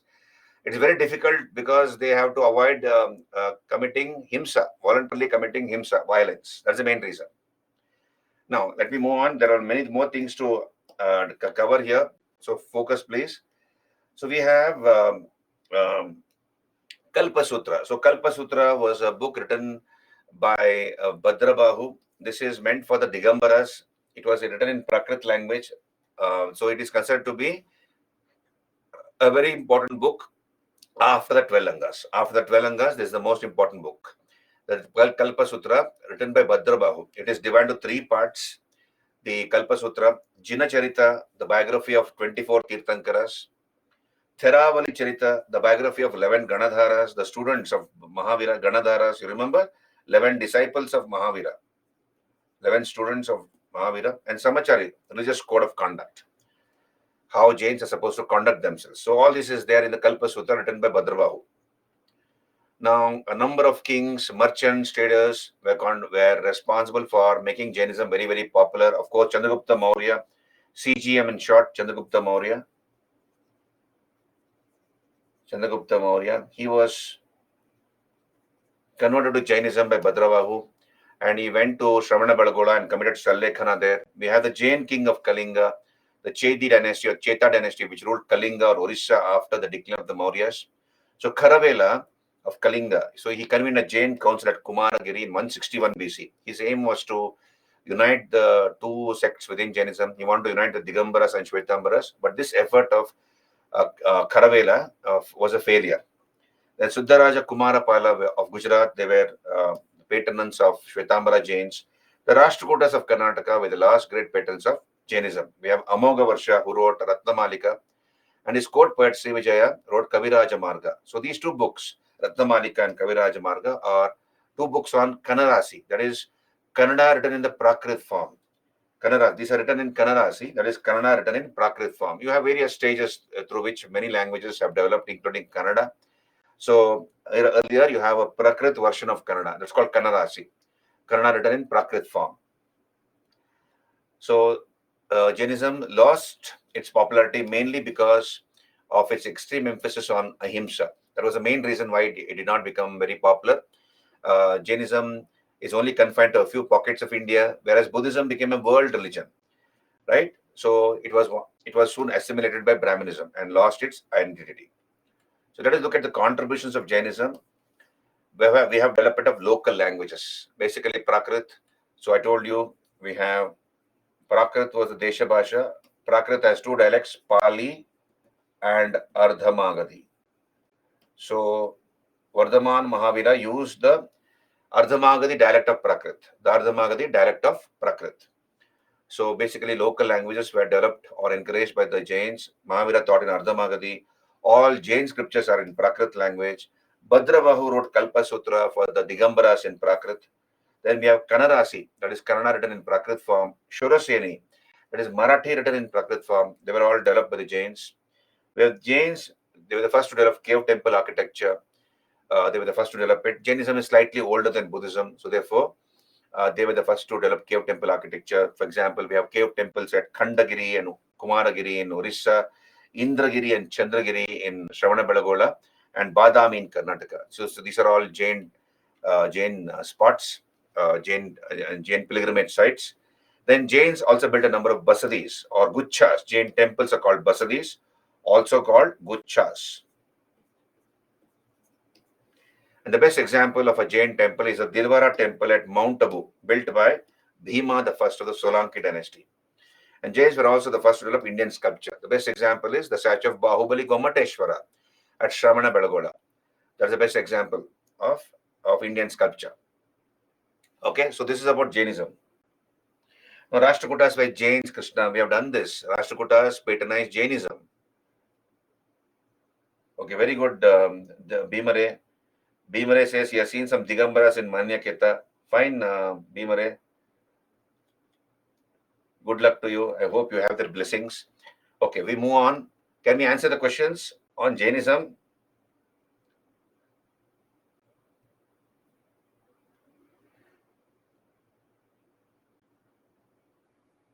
No, Sakshi. They cannot work as on field and do not ask for food as Asteya. Then from where they get food? Sakshi, I did not say that they cannot work on the field. I said Jainism says wherever there's a possibility of committing violence, you avoid that profession. But if you have no choice, you have to work on the field, you have to work on the field. It only says avoid, don't, So as much as possible, Jains avoid getting into these professions. But if they have no choice, they will do agriculture also.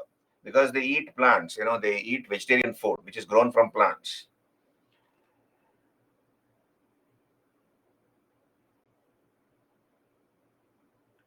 You have also seen that they do not shave. Instead, they directly snatch their hair from beard. Uh, Possible, Bihu. I know about scalp, whether they can, take off their, pluck their hair from the beard. I'm not very sure. Anyway, let us not go into all those things. Let us stick to UPSC possible questions, right? Please stick to that. Sumo, I told you, they're grown under the ground, sumo, onions and garlic. So when they are being removed from the ground, they might be harming some, creatures like ants and earthworms, etc. That's why they avoid, or they're not, they don't eat onions and garlic.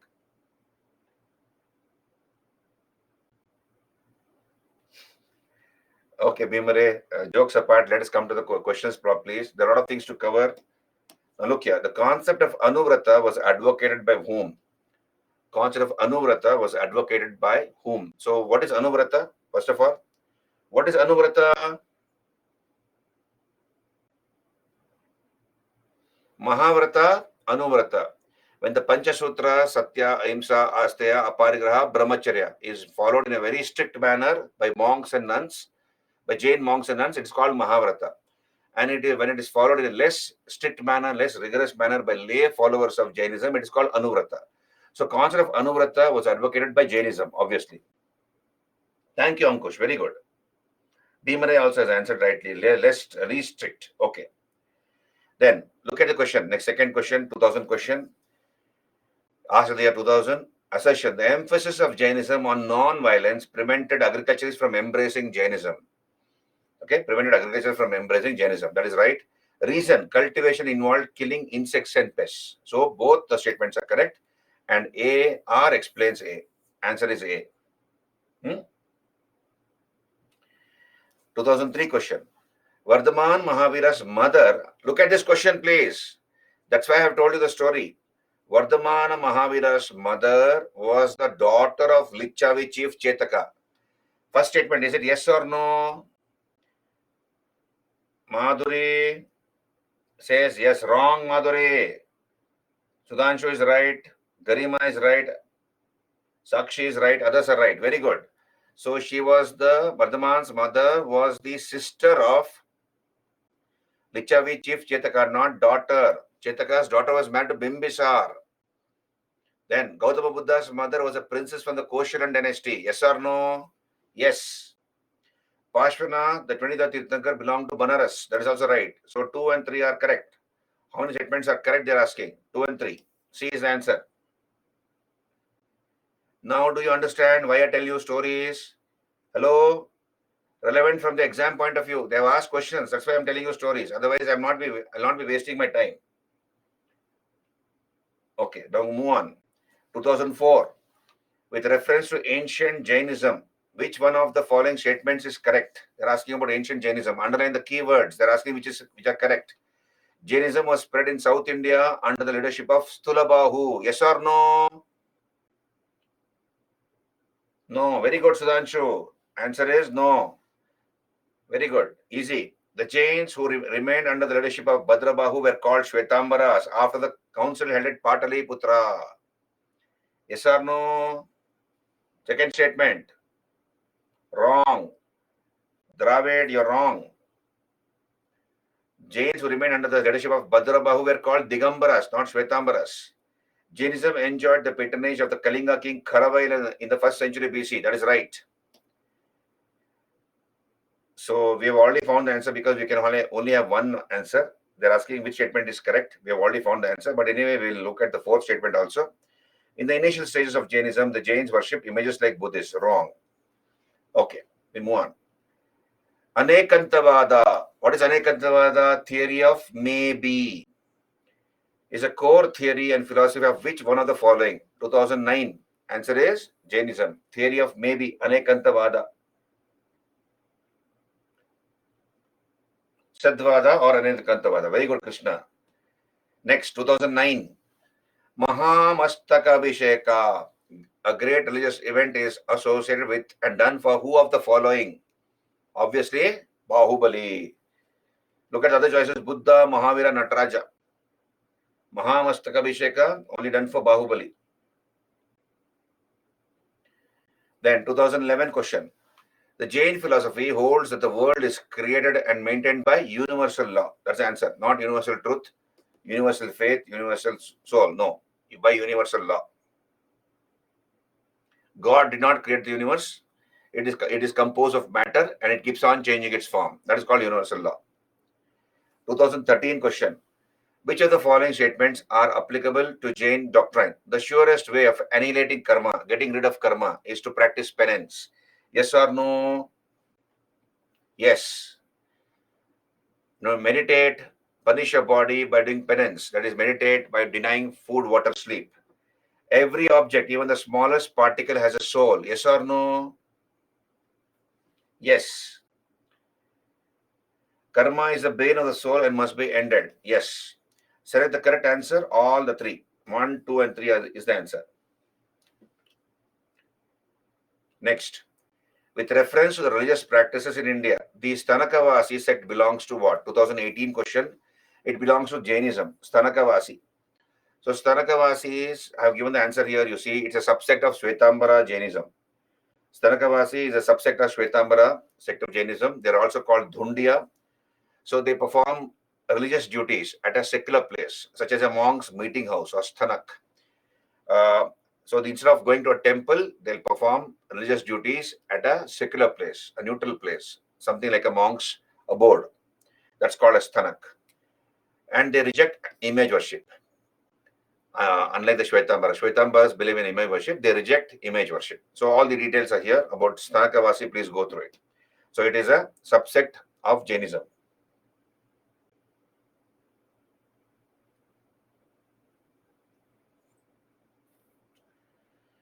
Ankush, I said even if gods exist, Jainism believes that even if gods exist, they are inferior to Jina. They are inferior to Jina. Jina is the ultimate. Okay? So Jainism as a religion does not deny the existence of God. It says even if God exists, he is inferior to, the gods are inferior to Jina. Jina is the ultimate. Then, with reference to the cultural history of India, consider the following pairs. 2020 question. Parivrajaka, renunciant and wanderer. That is correct. Shramana, priest with a high status. No. Shramana again is a wandering ascetic. Upasaka, lay follower of Buddhism. Remember Upasaka? Upasaka, Upasika. Bhikshu, Bhikshuni. Who's a Bhikshu and a Bhikshuni? Full-time member of a Sangha. Male member is called Bhikshu. Female counterpart is called Bhikshuni. And a lay follower, a lay male follower of Buddhism is called Upasaka. And a female lay follower of Buddhism is called Upasika. So they've asked this. So which of the pairs are correctly matched? That is 1 and 3 is the answer. Shramana is actually a wandering ascetic. For example, Buddha gave his last sermon, last discourse to Ananda and to Subhadra, a wandering ascetic. Wandering ascetic means Shramana. Wandering ascetic. Okay? Then, with reference to religious history of India, consider the following statements. Sautantrika and Sammatya were the sects of Jainism. No, they were the sects of Buddhism.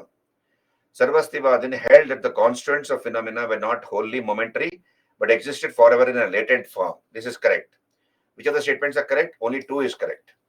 So, Sautantrika, Sammatya were the sects of Buddhism, not Jainism. And Sarvastivadin held, so Sarvastivadins believe that things exist and exist continuously in the past, present, and future. That is called Sarvastivadin. I told you when I did Jain Buddhist councils, in the 4th council, a separate sect was born in Kashmir, that is Sarvastivada sect, and the founder was Rahula Bhadra. So Sarvastivadins held that things exist and exist continuously in the past, in the present, as well as in the future. That's called Sarvastivada. So the explanation is there. Please go through it. Right. Then with reference to Indian history, consider the following texts. 2022 question, 2 years back question. Netti Pakarana, this is more of a literature question from the literature topic they've asked, but here in the context of Buddhism, Jainism, I have put it. With reference to Indian history, consider the following texts. Netti Pakarana, Parishishta Parvan, Avadana Shataka, Trishashti Lakshana Mahapurana. Which of the above are Jain textbooks, they're asking.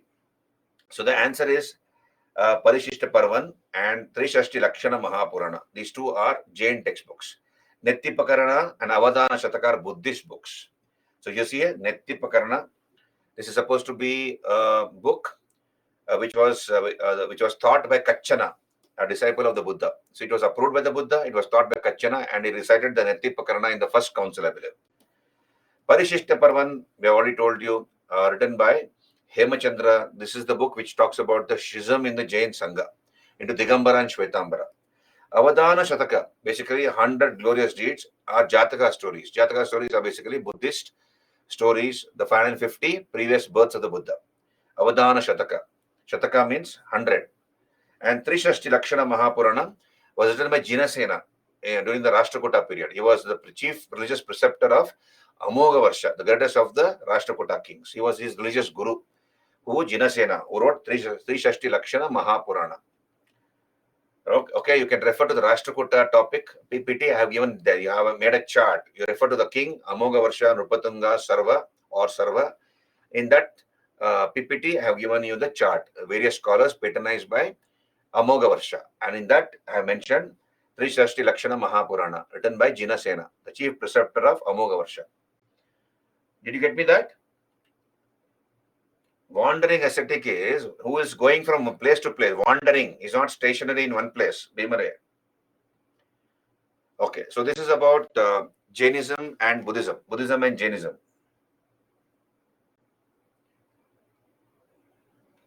Gurcharan, I told you why Jainism is in the favor of not wearing clothes. After the topic has been discussed in a detailed manner, Gurcharan, you're asking me who is Rama. after Ramayana has been, had taught to you. I have told you, Gurcharan, and I have told the whole class also.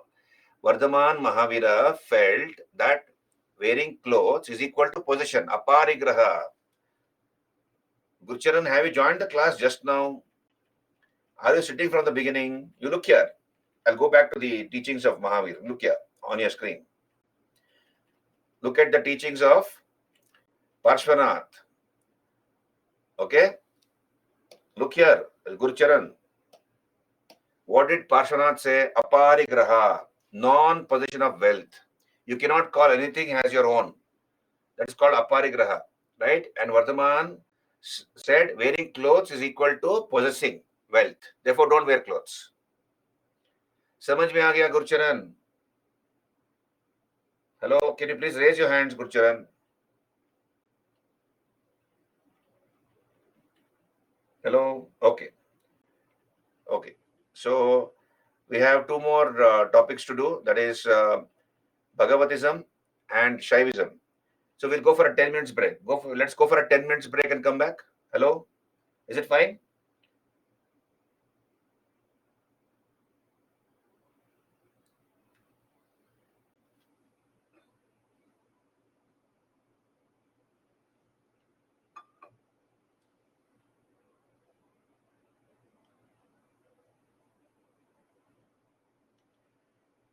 Hello? I didn't get your... Okay, can we complete this topic, Bhagavatism and Shaivism? Can we complete Bhagavatism and Shaivism and then go for a break? I may take about 15-20 minutes extra now. Okay, let me complete this chapter and then we can take a break and come back.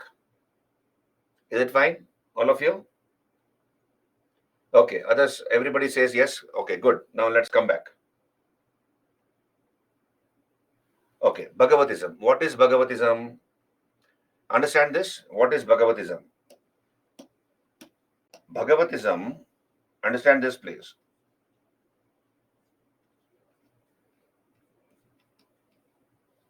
Bhagavatism is the worship of Vasudeva Krishna.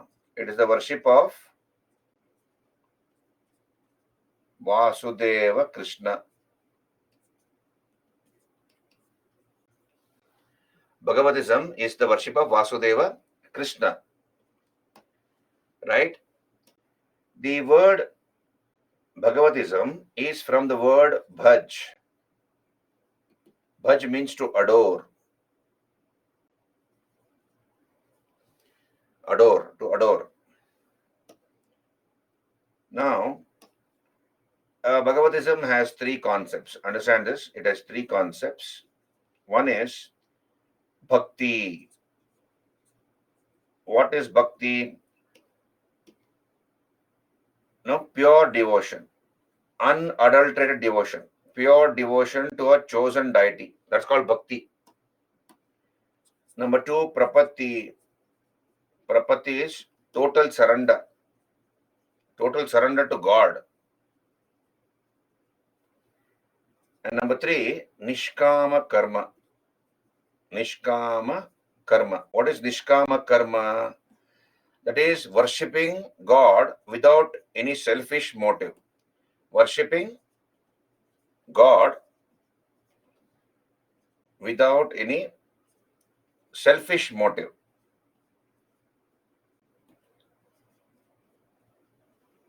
Like, for example, exam is near tomorrow or day after tomorrow. There's so much of tension in your mind, and you pray to your God and tell your God that you will break maybe 10 coconuts or 20 coconuts if the God helps you to pass the exam. You're literally bribing God.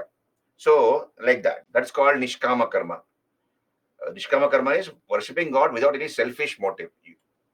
So these are the three concepts as part of Bhagavatism. Now, please understand, let me explain to you what is Bhagavatism. It's the worship of Krishna, in other words. Now, Bhagavatism, I believe, existed around 1000 BC. Bhagavatism existed as early as 1000 BC. But then, Bhagavatism criticized the Vedic rituals and the sacrifices. Bhagavatism was against the Vedic rituals. against Vedic rituals, sacrifices, etc. Therefore, the guardians of the Vedic religion, namely the Brahmanas, did not promote Bhagavatism. They did not encourage Bhagavatism or promote Bhagavatism.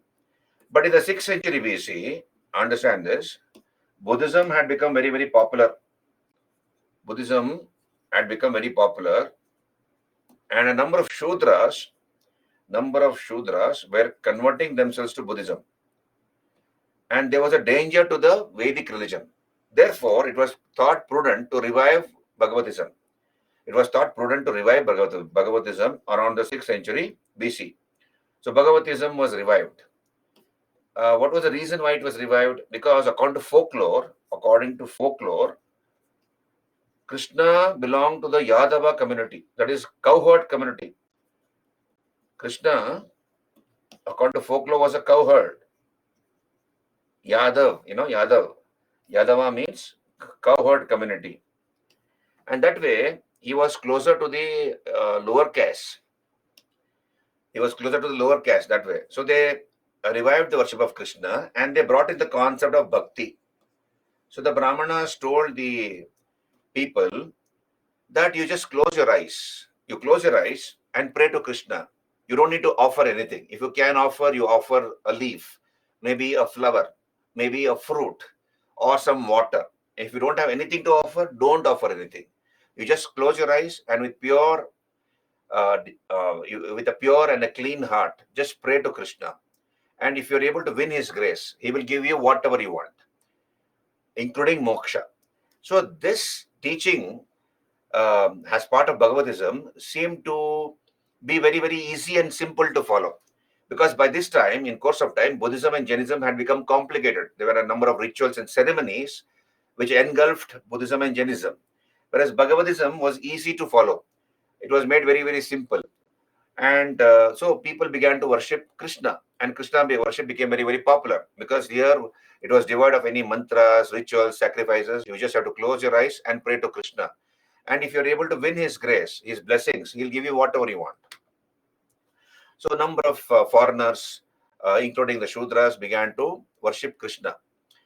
So, and this way, this migration into Buddhism was to a large extent stopped. Later, Krishna was made an avatar of Vishnu. Understand this. Once this migration into Buddhism was to a large extent stopped, Krishna was made an avatar of Vishnu, and Bhagavatism was brought under Brahmanism. Bhagavatism was brought under Brahmanism. So here, look here, there are 10 avatars of Vishnu: Matsya, Kurma, Varaha, Narasimha, Vamana, Parashurama, Rama, Krishna. Buddha is the 9th avatar. 8th avatar is Krishna. So they made Krishna an avatar of Vishnu. 8th avatar of Vishnu. Okay, 8th avatar of Vishnu. And by the Gupta period, understand this, by the Gupta period, that is by the 4th, 5th century AD, by Gupta period, Bhagavatism was completely absorbed by Vaishnavism. Bhagavatism was completely absorbed by Vaishnavism. And Krishna became only one of the avatars of Vishnu. If you notice, so here Krishna became an avatar, 8th avatar of Vishnu. Krishna, right? If you notice, in North India, Krishna and Rama, along with their consorts, are more popular compared to Vishnu per se.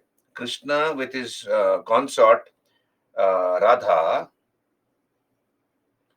and Rama with his consort Sita are more popular in North India compared to Vishnu per se. They know that they are supposedly avatars of Vishnu, but then Vishnu, Krishna and Rama are more popular along with their consorts. Whereas in South India, it is more Vishnu. Vishnu who is more popular when compared to Rama and Krishna. Rama and Krishna are of course worshipped also, but then they are given more importance during their festivals like Ramanavami or Krishna Janmashtami. On those festivals, They're given special importance. Otherwise, they are worshipped as part of Vishnu, and Vishnu worship is more popular in South India. This is the gist of Bhagavatism. Now understand this. The philosophy of Bhagavatism, the philosophy of Krishna, is contained in the Bhagavad Gita. The philosophy of Krishna is contained in the Bhagavad Gita. And Bhagavad Gita is the sixth book in the Mahabharata. The sixth book of the Mahabharata is the Bhagavad Gita. And what is the gist of Bhagavad Gita? What is the gist of Gita? It says, Karam karo, do your karma, do your duty, and leave the fruit to God. Leave the fruit to God. You don't be attached to the results. You just do your duty. And as UPSC candidates, your duty is to finish the syllabus.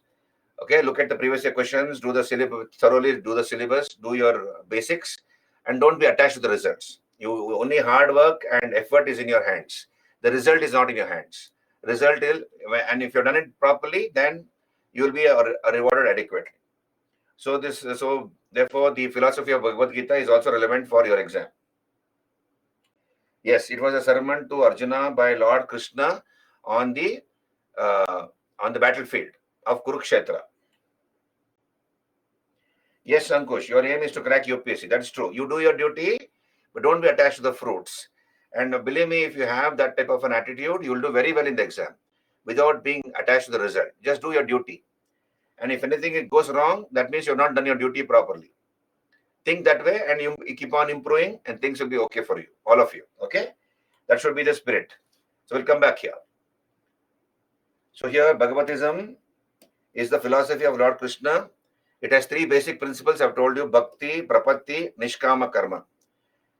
And it was composed, Bhagavad Gita was composed by Veda Vyasa. That is also called Krishna Dvaipayana. I told you, Krishna's philosophy existed in 1000 BC, but it was not promoted because it was against Bhagavatism, or Krishna worship was against rituals and the sacrifices of the Vedic religion. Therefore, the Brahmanas did not encourage Bhagavatism or worship of Krishna. But around in the 6th century BC, it was promoted because it was considered to be a good defense against Buddhism, because a number of Shudras were getting converted to Buddhism. And to stop this migration into Buddhism, Krishna worship was revived. The concept of bhakti was brought in, and it was made very, very simple, right? And later, once this migration into Buddhism was stopped, Krishna was made a Hindu avatar, and Bhagavatism was brought under Brahmanism. So therefore, it lost its identity, right? And you know the story of Krishna. We have who was Krishna's story? His real parents. Who are his real parents? Real parents of Krishna, Nanda, isn't it? No, sorry, Devaki, Vasudeva and Devaki. Vasudeva, he was the son of Vasudeva and Devaki. These are the real parents of Krishna, real parents, right? And who are the foster parents? Nanda and Yashoda. These are the foster parents of Krishna. And his uncle was Kamsa, who wanted to kill him. Kamsa was the uncle, right? All the story you know, right? Kansa or Kamsa or Kansa. So Kans wanted to kill him, and then ultimately Krishna killed Kans. His elder brother was Balarama. So you know that, right? Now, later, please understand, apart from this traditional story of Krishna, we have a ritualistic part which arose. Later in course of time, a ritualistic part came into Bhagavatism, and that is called Pancharatra cult. A ritualistic part came into Bhagavatism called Pancharatra cult. What is this Pancharatra cult? It is nothing but the worship of Krishna and the 4 Yadava heroes. Totally, you worship 5 people. Pancharatra literally means 5 nights. Pancharatra. So it literally translates to Panch Ratri. Pancharatra, 5 nights. Literally translates to 5 nights. It is here nothing but the worship of Krishna and the 4 Yadava heroes. Who are the 4 other Yadava heroes? Of course, you worship Krishna, Vasudeva Krishna. Then we have the 4 other Yadava heroes. Krishna's elder brother, Balarama. Balarama or Vyuha Sankarshana. Worship of Vyuha Sankarshana or Balarama. Then Samba. Who is Samba? The son born to Vasudeva Krishna and Jambavati. That is Samba, son of Vasudeva Krishna and Jambavati. So I have used VK in short, Vasudeva Krishna, VK. Just to save space, I've used that, Vasudeva Krishna, without any offense to anybody. Just a shortcut I've used to save space. So Samba is the son born to Vasudeva Krishna and Jambavati. That's the worship of Samba. Then we have Pradyumna. Pradyumna is a son born to Vasudeva Krishna and Rukmini. Right? Vasudeva Krishna by Rukmini. And Aniruddha, the grandson of Pradyumna. Sorry, the grandson of Krishna and son of Pradyumna. So when you worship these 5 Yadava heroes, it is called Pancharatra cult. Okay? Now, please understand Bhagavatism. So here, later Bhagavatism merged into Vaishnavism. By the Gupta period, Vishnu worship became more popular and Krishna was reduced to an avatar of Vishnu. And Krishna was made the 8th avatar. Now, Vaishnavism has a movement. Understand this. Vaishnavism has a movement began in South India during the Pallava period. So you have the Pallavas, the imperial Pallavas who ruled from the 6th century to the 9th century AD. We have done this, the last chapter of ancient India, Chalukya Pallava conflict. So here during the Pallava period, we have the Alvars. Alvars were Tamil Vaishnava saints. Tamil Vaishnava saints, they composed devotional literature in Tamil language in praise of Vishnu. And that devotional literature in Tamil language in praise of Vishnu is called Prabandhas or Nalayira Divya Prabandham as it is called. So even now in the Vishnu temples of Tamil Nadu, these songs composed by the Alvars, the 12 Alvars, 12 Vaishnava saints, are even now sung in the temples, Vishnu temples of Tamil Nadu. Now, Vaishnavism crossed the boundaries of India into Southeast Asia. It was taken into Indonesia by a man called Kaundinya. So it was popularized in Suvarnadvipa, that is Indonesia, by Kaundinya. He married a Javan princess called Susa. So Java, Sumatra, Borneo, Bantam, these are the Indonesian spice islands. So Indonesia was called Suvarnadvipa, Suvarna Bhumi in those days in ancient Indian literature. And there was a princess of Java island called Susa. So this Kaundinya married Susa, the Javan princess, and spread Vaishnavism in that country. The Acharyas were the Vaishnava philosophers like Ramanujacharya, Vallabhacharya, Madhvacharya, etc. These are all the Vaishnava philosophers. We'll talk about these philosophies when I do Sufi Bhakti movement as part of art and culture. So Acharyas were the Vaishnava philosophers who gave their own philosophies. Like for example, Ramanuja gave the philosophy of Vishishta Dvaita, Madhva gave the philosophy of Dvaitavada. Okay, like that. Did you understand? So some extra information is there in this page. Please go through it. Basically, I had put a yellow background. That yellow background is missing. This is for extra information for the benefit of the students. So please go through it. Any doubts, you can ask me later. But you go through it at your leisure. And then if you have any doubts, you can ask me in the next class. Okay? Everything about Bhagavatism is here. And Vasudeva Krishna cult is here. Okay? So here, this is about Krishna. Then lastly, we come to Shaivism. Shaivism is the oldest sect of India. It is a native faith of India. It is the oldest sect of India and the native faith of India. Now, you please understand, Aryans accepted Rudra. I told you in the Rig Vedic period, Rudra was a non-Aryan god. He was not very important. He was a non-Aryan god. But in the later Vedic period, he became one of the Trimurtis. Prajapati Brahma, Rudra and Vishnu. So Rudra, who was a non-Aryan god, became one of the Trimurtis. So here, Pashupati Mahadeva of the Harappans became Rudra in the Vedic period. And finally, we have the concept of Shiva. So Shiva concept arises somewhere in the Gupta period. Sometime in the Gupta period, we have the beginning of the worship of Shiva. And Shiva is worshipped in the form of Linga. Lingakara is worshipped in the form of Linga from 100 AD. So Shiva is worshipped in the form of Lingakara from 100 AD. And the oldest Shivalinga, according to the ASI, according to the Archaeological Survey of India, the oldest Shivalinga is found in the village of Gudimellam in Renigunta, Andhra. It is dated 56 AD. This is the oldest Shivalinga in India. Oldest Shivalinga in India is found in the village of Gudimellam near Renigunta, Andhra Pradesh, dated 56 AD. So this is according to the ASI, Archaeological Survey of India. Then we have the sacred mantra Panchakshari, Namah Shivaya. Namah Shivaya. This is first found in the Tamil epic Shilapadikaram.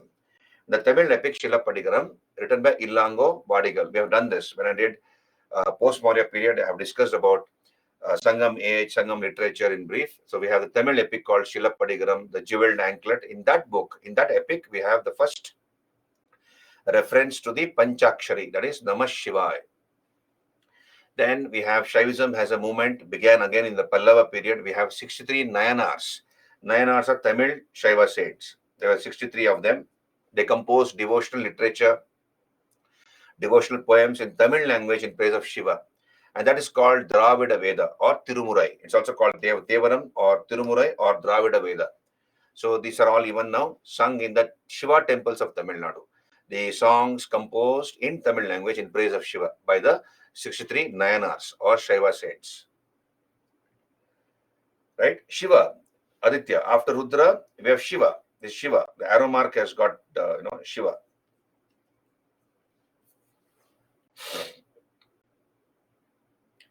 Okay, Aditya. Then we have some extreme Shaiva sects. Please understand, extreme Shaiva sects. So what is the meaning of extreme Shaiva sects? Now, what is the traditional understanding of Shiva? Shiva is supposed to reside in the graveyards, isn't it? Shiva is supposed to reside in the graveyards. He is a solitary person. Generally, he's alone most of the time. He's meditating. He has smeared himself with ashes. He's got a serpent has a necklace, right? He frequents the burial grounds. And when he's happy, he dances. When he is very, very angry, he dances the Rudra Tandava and he opens the third eye when he is very, very angry, which means the destruction of the entire world, entire universe. So that is the traditional understanding of Shiva. Now, many Shaiva followers try to copy Shiva, and they have tried to copy Shiva from the beginning. So they also smear their body with ashes.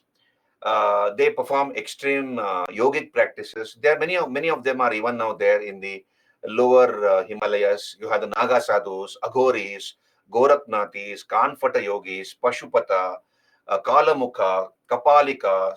These are various Shaiva sects, extreme Shaiva sects. So Pashupata, you see on your, did you understand? So these are the extreme Shaiva sects. I'll write them. So they extreme Shaiva sects. Extreme Shaiva sects like Pashupata, Kapalika, Kalamukha, Goraknathis, Kanfata yogis. Kan is ear. So they slit their ears. They're called Kanfata yogis. Kanfata yogis. Aghoris. Then Naga sadhus. These are all extreme Shaiva sects. So they perform, so many of them are fake. Definitely there are many of them are fake, but many of them are also people who have a lot of, powers, what you call yogic powers. They practice extreme forms of meditation, yoga. Many of them are able to survive in the cold Himalayan blizzards, right? And they take ice cold bath. So you and me, we will die, if you try to take bath in such cold water. But they are able to do it, and they torture their bodies and they try to, realize Shiva within themselves. So these are the extreme Shaiva sects, right? So who are the extreme Shaiva sects? You can see Pashupata, the founder was Lakulisa, and popular in North India. We have Kashmir Shaivism, founded by Vasugupta. So then Agamanta, Matta Mayura, Kalamukha, popular in Central India. So then we have the Periya Puranam, written by Secular, deals with the lives and teachings of Nayanars. And the Acharyas were the Shaiva teachers who founded a number of philosophies, schools, like, for example, Veerashaiva. Veerashaiva was founded by Basaveshwara in Karnataka. Shiva Advaita or Shuddha Shaiva by Srikanta Shivacharya in South India. Aradhya Shaiva by Mallikarjuna Pandita in Andhra Pradesh. These are Shaiva Acharyas or teachers who founded a number of philosophies. Like for example, we have Veerashaiva or Lingayat, which is a cult in particularly Karnataka and South India. This was founded by Basaveshwara, who was a 12th century socio-religious reformer from Karnataka. Okay, so these are the extreme Shaiva sects, and about Shaivism, Vaishnavism, whatever I could discuss, I would discuss. This is about religion, Buddhism, Jainism, Bhagavatism, and Shaivism. The Acharyas were the Shaiva teachers who founded a number of philosophies, Sakshi, right? Mallikarjuna Pandita, yeah, Mallikarjuna, that is, you have a temple in Sri Shaila, in present day Andhra, we have a temple called Sri Shaila, and that god, Shiva, that presiding deity is called Mallikarjuna. So, this is the name of a Shaiva philosopher called Mallikarjuna Pandita from Andhra. Okay, Krishna, did you get me? So, you go for your break. We'll meet at 7. What time you want to come back? 7:25. 10 minutes break is enough.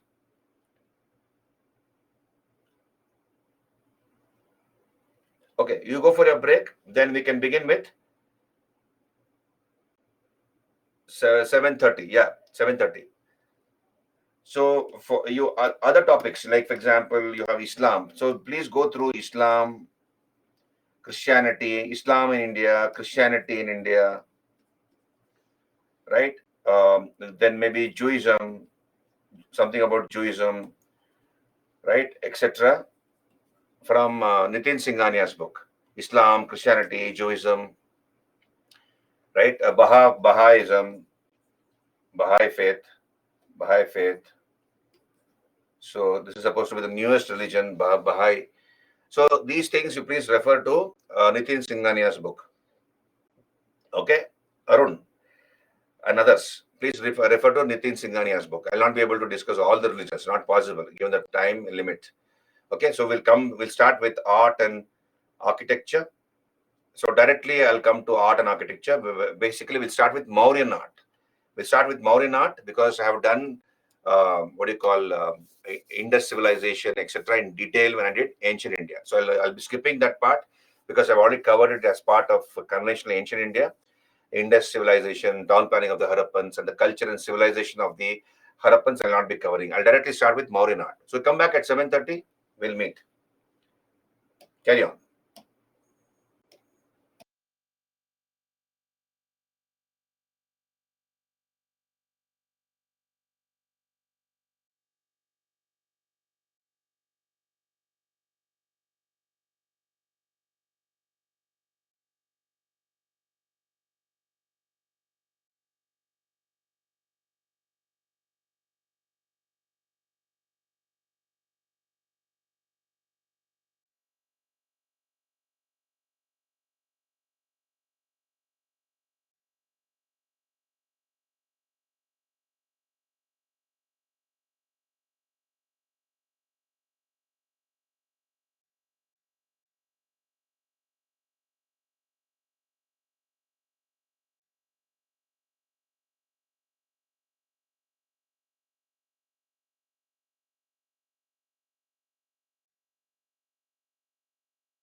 Good evening, everyone.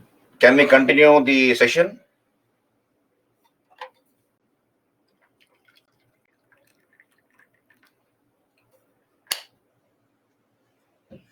Am I audible and visible again?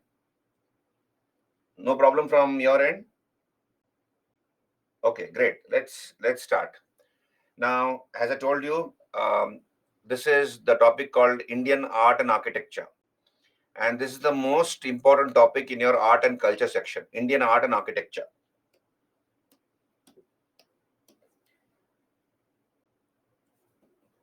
Art and architecture. So in this topic, we'll be covering 5,000 years of Indian art and architecture, right? So, um, so we start our survey from Indus civilization, but I told you I'll not be doing that because I've already covered it as part of ancient India. So we'll be talking about the town planning of the Harappans, the culture and civilization of the Harappans, etc. Important sites, how was the society, economy, small-scale industries, seals, what are Harappan seals, weights and measures, various small-scale industries, trade and commerce, everything about their life, including the Sirpadio method of casting bronze images, all those things, right? So Indus civilization, I'll be skipping this topic because I've already covered. Directly, I'll come to Mauryan period, Mauryan art. So today I'll be discussing Mauryan art. In the remaining time, we'll discuss about Mauryan art. Then we come to post Maurya. We come to post Maurya after that, and in post Maurya we discuss three schools of art. That is Gandhara, Mathura, Amaravati schools of art. In short, GMA. Gandhara, Mathura, Amaravati schools of art. Then we come to Gupta period. Gupta period, we talk about three forms of temple architecture, three types of temple architecture. That is temple architecture. That is Nagara, Nagara style. Then Dravida and Vesara. And we have sub schools. In Nagara we have sub schools also. In Orissa, Madhya Pradesh, Gujarat, Rajasthan, we will discuss Dravida style of temple building and Vesara style. That will complete ancient Indian architecture. This will complete ancient Indian art and architecture. This is ancient Indian art and architecture. When I come to medieval India, I'll give you a small capsule like this, and sort of an overview. When I come to medieval India, I'll talk about it. Now let us begin with Mauryan art. Let us begin with Mauryan art. Right? Now look here. Mauryan art.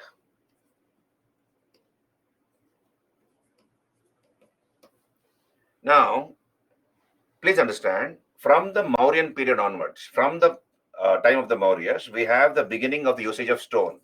So stone replaced wood. Earlier, wood was the medium of architecture. Now, wood was replaced by stone. Stone became the medium from the Mauryan period onwards, particularly from the time of Ashoka. From the time of Ashoka, particularly, we have the usage of stone. Answer is why. Question is why. Why did the Mauryas replace wood with stone? There are two reasons for this. Number one, the influence of Achaemenid Persia. Influence of Achaemenid Persia. Who has not attended ancient India here? Can you please lift your hand? Why has okay? Who has not attended ancient India class with me? Madhuri. No, only who have not attended. Please answer that. Madhuri.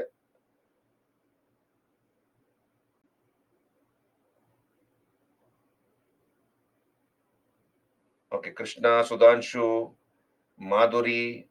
Okay, Nayana, Sakshi. Few classes. Okay, Mattu Pandian, Garima. Okay, fine. Ankita. Okay, right.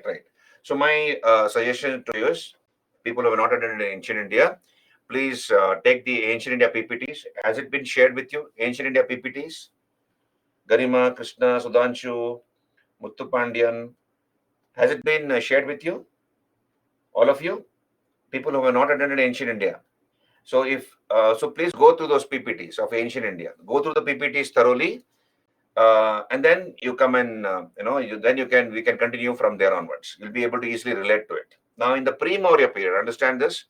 Pre-Maurya period, we have I have covered one topic: the Persian invasion on India. You remember Persian invasion on India? So understand this: Persia is the old name of Iran. What we now call Iran, those days was called Persia, right? So in 516 BC, understand this, in 516 BC, we have a Persian king called Darius the First.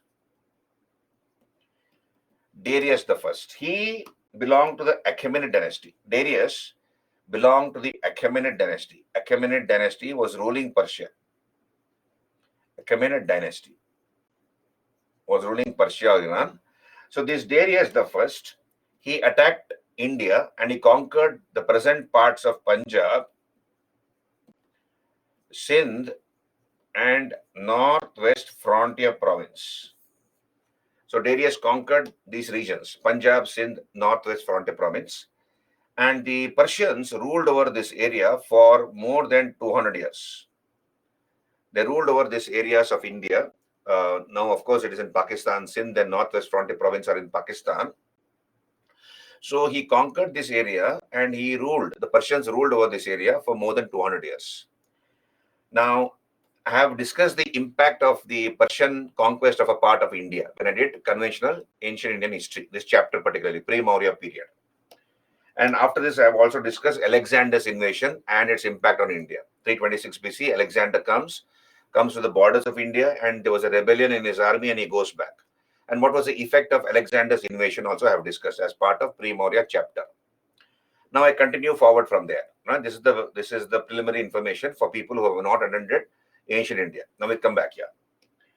See, the Persians, the Iranians, ancient Iranians used to use stone in architecture. And the idea of using stone was borrowed by the Mauryas from the Persians. You understand? So that's why I said influence of Achaemenid Persia. This is number one. So Mauryas began to use stone for two reasons. One is this, influence of Achaemenid Persia, and second is deforestation. Deforestation in the Indo-Gangetic basin, in the Ganga-Yamuna basin, in the Ganga or Yamuna basin. So there was a lot of deforestation which had taken place. There was shortage of wood. For that reason, there was shortage of wood. But that is not the main reason why they began to use stone. The main reason is this, the first one, influence of Achaemenid Persia. Did you understand? Now, so these are the two reasons why the Mauryas began to use stone. Now, Mauryan art is divided into two parts. Understand this? Mauryan art is divided into two parts. Mauryan art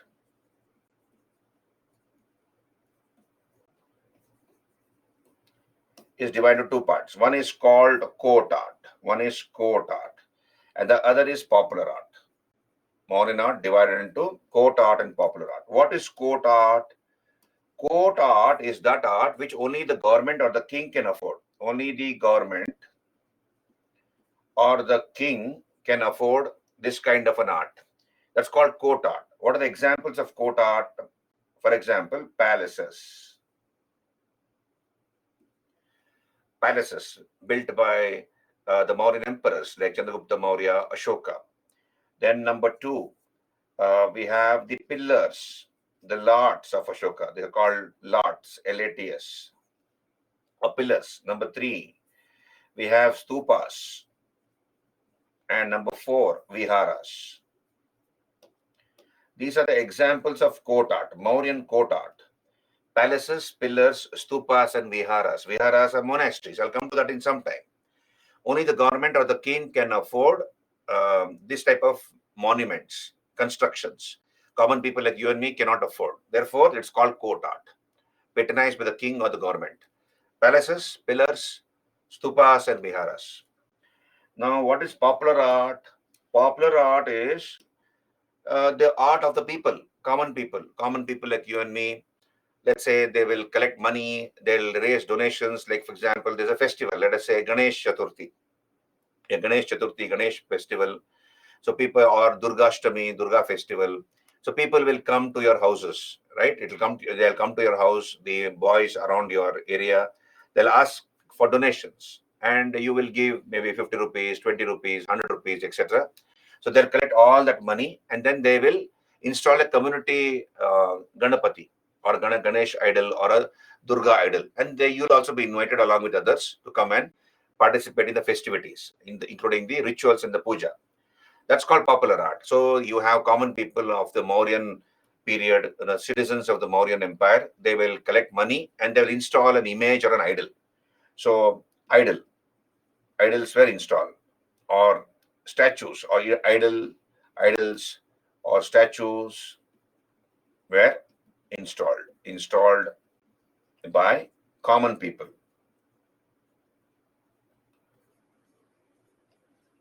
or by merchant guilds. So merchant guilds, a guild of merchants might join together and they might, finance the installation of an idol or an image. That's called popular art. Did you understand? So modern art is divided into court art and popular art.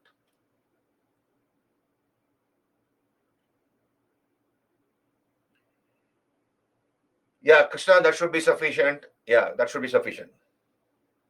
Okay. Did you understand? Now let us talk about. So you see here, court art I've already discussed. I've just now told you what is court art and what is popular art. Now, first of all, let us talk about the palaces now. Let us talk about the palaces. Okay, I'll discuss the palaces. So, first of all, palaces.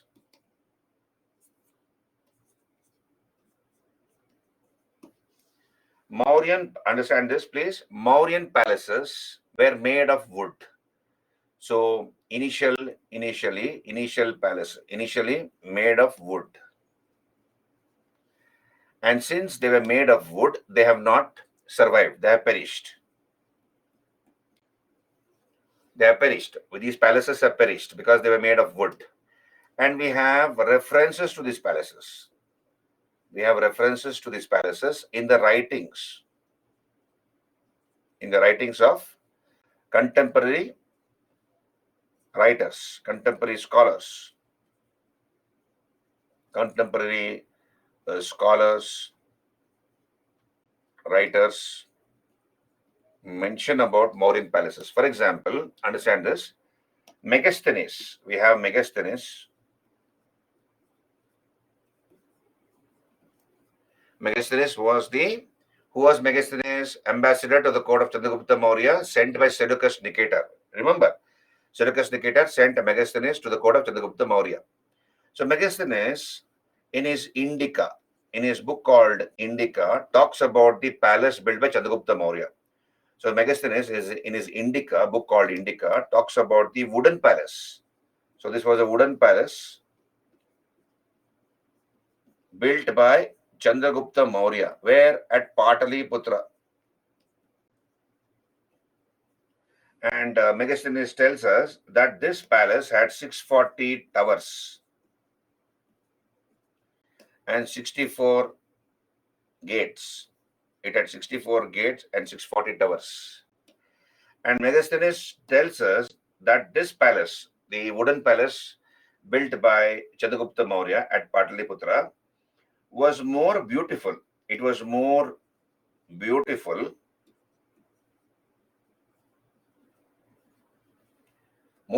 than the palaces built by Darius the First. So Darius the First of Persia had built palaces at Susa, Persepolis. Persepolis was the capital of the Persian emperors. So it was more beautiful than the palaces built by Darius the First at Susa, Persepolis, and Ecbatana. These are all towns in the Persian Empire.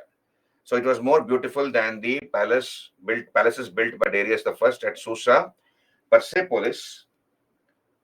Persepolis, we have seen this, it was the capital of the Persian emperors, Persepolis. and Ekbatana. Then this particular wooden palace, please understand, which was built by Chandragupta Maurya, got burned down. It got burned down because of a fire accident. So there was a fire accident. Therefore, the wooden palace burnt up.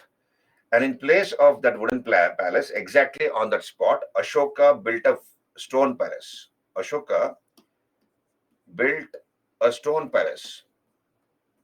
He built a stone palace exactly on the spot where there was a wooden palace which had been built by Chandragupta Maurya. And Fahian, who visited India more than 600 years after the decline of the Mauryas. Fahian came during the Gupta period, as you know. He was the first Chinese traveler to come to India. And Fahian visited India during the period of Chandragupta II, isn't it? The Gupta king. So he came to India more than 600 years after the decline of the Mauryas. And Fahian tells us that he saw this stone palace at Patliputra, which had been built by Ashoka. Fahian tells us that he saw this stone palace, which had been built by Ashoka. And we have the remains of this palace, the remains of this stone palace, the remains of this palace have been found at Kumbrahar. Kumbrahar near Patna, Bihar. So remains of this stone palace have been found at Kumbrahar near Patna. This is about Mauryan palaces. Yeah, did you get me that? This is about Mauryan palaces. So wooden palace built by Chandragupta Maurya at Patliputra, and on the exact spot you have a stone palace built by Ashoka. And Fahian testifies to have seen that palace built by Ashoka. And we have the remains of the stone palace at Kumbrahar near Patna, Bihar. Right? This is about Mauryan palaces. Can I move on? So what is the next? We'll talk about pillars. Pillars of Ashoka. Palaces, are you clear? So I'll put a tick mark here, red tick mark. Palaces I have covered. Now let us come to pillars. Let us come to the pillars of Ashoka. Now I will make a drawing of Ashokan pillar, but don't take my drawing seriously. Exact pillar I'll show you later. Pillars. This is number 2. They're called lots. The lots, they are called lots. Ashokan pillars are called lots, and wherever these pillars have been found, we come to know the extent of the Mauryan Empire, how big the Mauryan Empire was. Now let me draw a Ashokan pillar, and this is to make you understand the different parts of an Ashokan pillar. This is to make you understand the different parts of an Ashokan pillar, and I'll also draw a Persian pillar, how a Persian pillar looked like. But let me first draw a Persian pillar before I come to Ashokan pillar. And we will see the difference between Ashokan pillar and Persian pillar. What are the similarities and what are the differences between these two pillars? And what are the different parts of an Ashokan pillar? Are you there with me? No, not palace, Sharmi.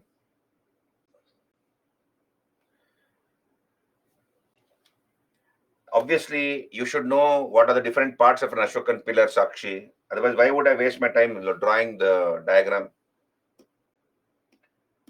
Because when I say capital, you should know what's a capital. Now look here. How does a Persian pillar look like? Now, a Persian pillar looks like this.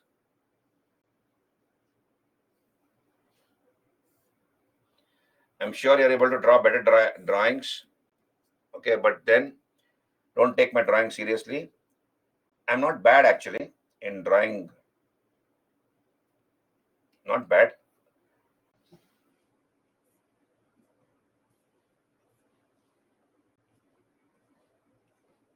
These are grooves.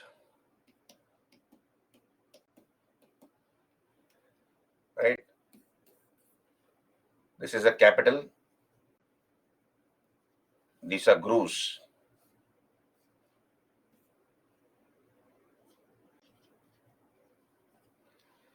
So this is how a Persian pillar looks like. This is the picture of a Persian pillar.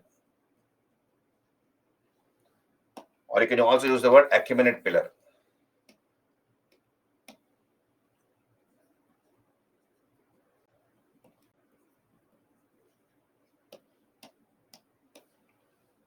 Persian pillar.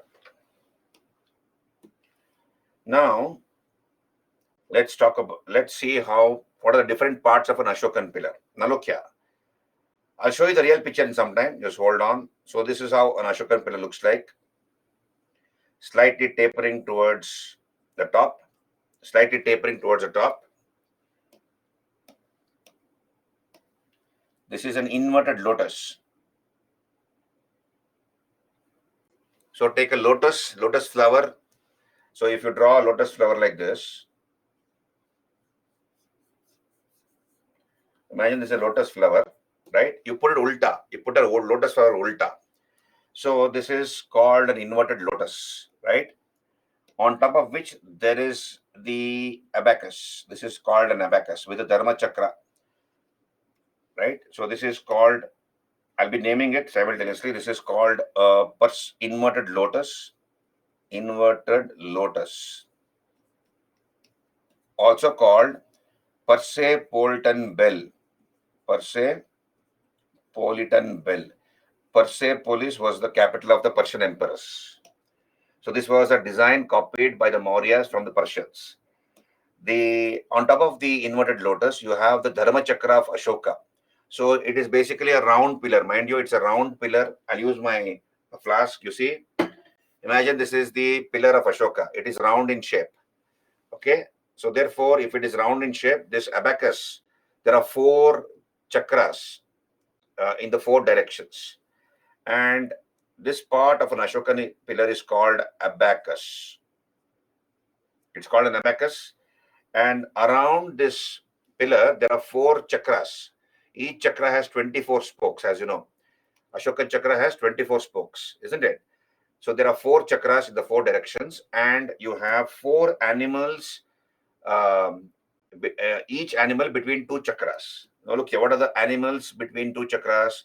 We have an elephant. So elephant, a bull, a horse, and a lion. So elephant, bull, horse, and a lion, right? And on top of this is called an abacus. So it is called the Dharma Chakra.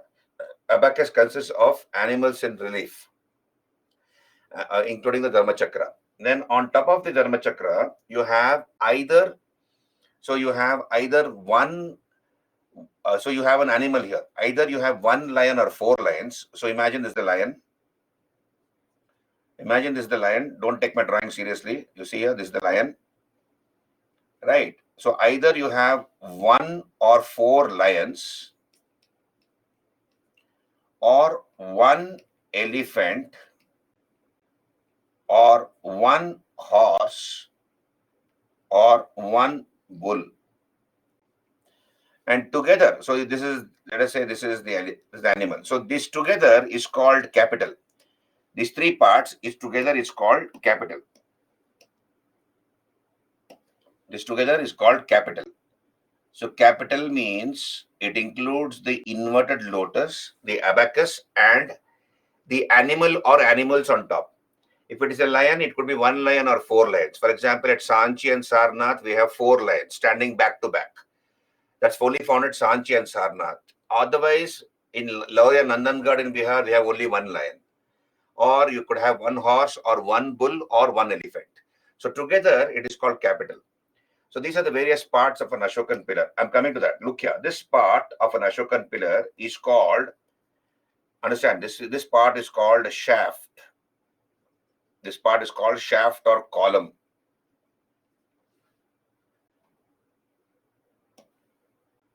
It's called shaft or column.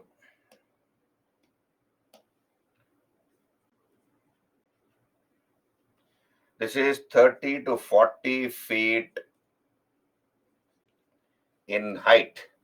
It is 30 to 40 feet in height and 30 to 40 tons in weight.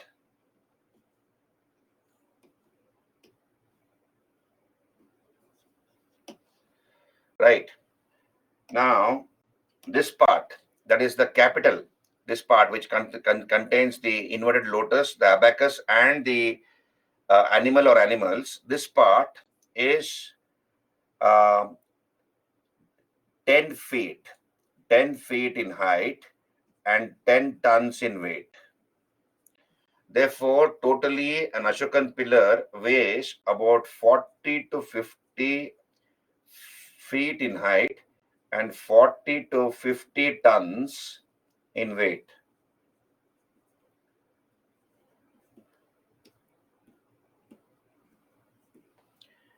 Did you understand?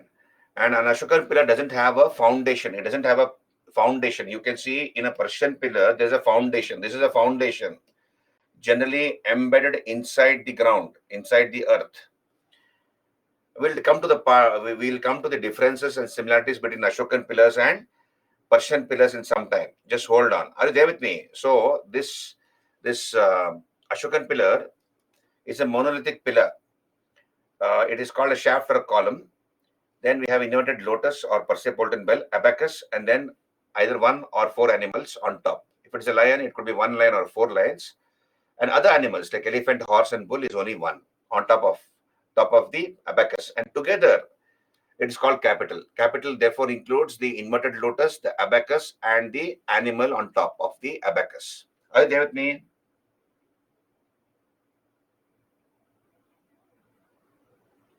Okay, now look here. I'll show you the real picture. Look at the real picture of an Ashokan pillar. You can see on your screen. You see here, all of you, see the picture here. So this is the shaft or the column. This is the shaft. This is the shaft. All the column. This is the inverted lotus. This is the inverted lotus, also called Persepoltan bell.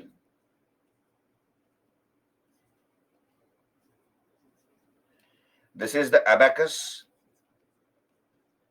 which has four dharma chakras. You understand this? Four dharma chakras in the four directions, and between two dharma chakras, you have either one. So you have an elephant, or a bull, or a lion, and a horse. Sorry, you have an elephant, a bull, horse, and a lion.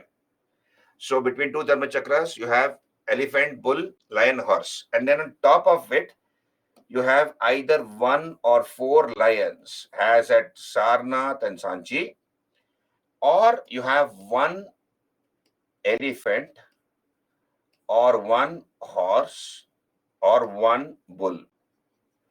And together, this is called capital. So Sarnath, lion, capital is our national emblem.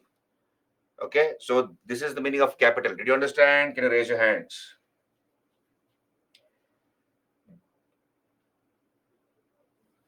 Ankita says this is also in Karnataka police uniform. Hello, this is there in all uniforms. National emblem.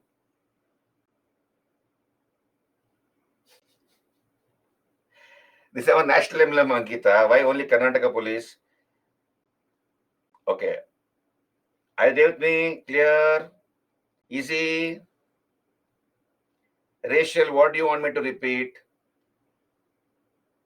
See, I've already done this, isn't it? This is called shaft or column. I have drawn the line. Then this is called inverted lotus.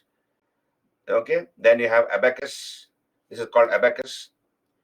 Right? And then you have either one or four lions, or you have one elephant, or one horse, or one bull. So you see, just hold on. Are you clear? See, these are on the picture here. On your screen, look at this picture. So you have a shaft. This is shaft or column. Then the Persepoltan bell or inverted lotus. This is called abacus. Then sculpture of lion, either one or four. And together, this is called capital. Together, this is called capital. Earlier, there was one metal wheel. On top of the four lions, there was a metal wheel. That metal wheel has fallen off. We don't know where that has gone. That metal wheel has fallen off. So this is the various parts of an Ashokan pillar. Clear?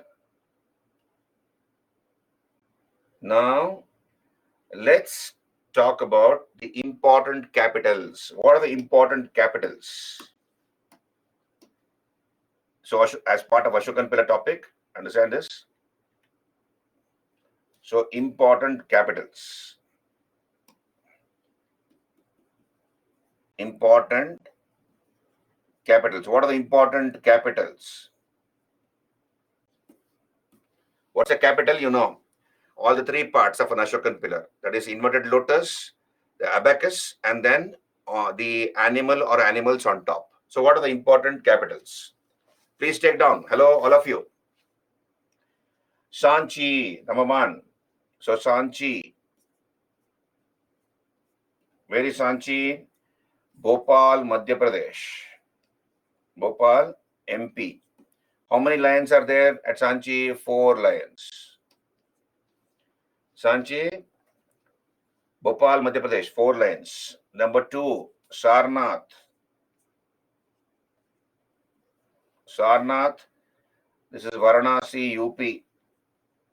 Varanasi in Uttar Pradesh. Again, 4 lions.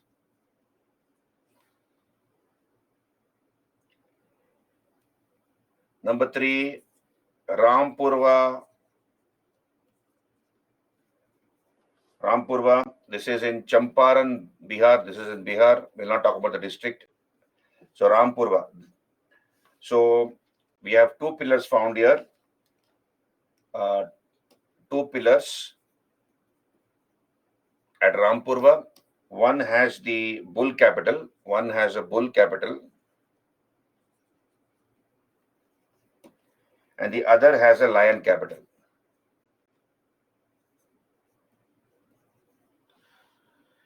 Okay, so 2 pillars, one with bull capital, the other with lion capital. Then number 4, we have Lumbini. Lumbini in Nepal, as you know, Lumbini, that is what is called Rumindi, Rumindai, Nepal. And according to Fahian, there was a horse capital. Horse capital. According to Hyun-sang, I'm sorry, according to Hyun-sang. Hyun-sang, second Chinese traveler to come to India during the time of Harshavardhana. Hyun-sang. Right? So this is at Lumbini. Then we come to number 5, Vaishali. Vaishali, you have a single lion. Single lion capital. Vaishali. Then similarly, number 6, Champa, that is Lauria Nandangarh. Lauria Nandangarh.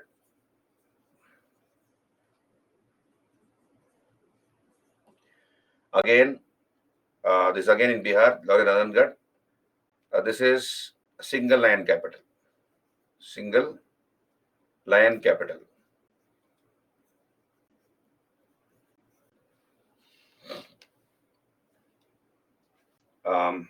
Then Sankisa. Sankisa. Sankisa is in UP. We have an elephant capital.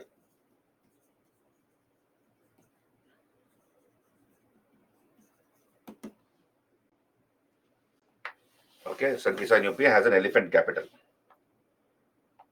Then I'll open another page. Then we have Kandahar.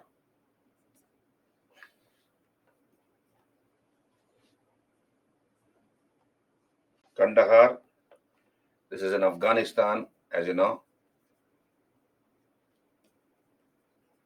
Afghanistan. Then Rani Ghat. Rani Ghat, this is in Khyber Pakhtunkhwa.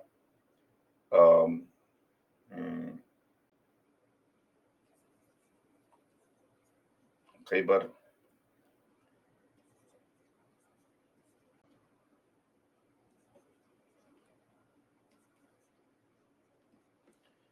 Then Allahabad. And Amaravati in Andhra.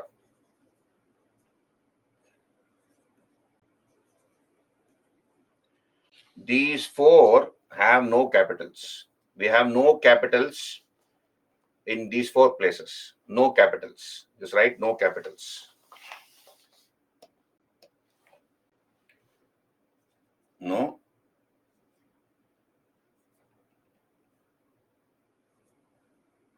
capitals. Okay, are you there with me? So these are the important capitals of Ashoka. Clear, all of you? Important capitals. So there are 4 lions only at 2 places, Sanchi and Sarnath. Okay. Now let us talk about I'll open another page. Let us talk about the difference and similarities between Ashokan pillar and Achaemenid pillar. So your subheading should be Ashokan pillars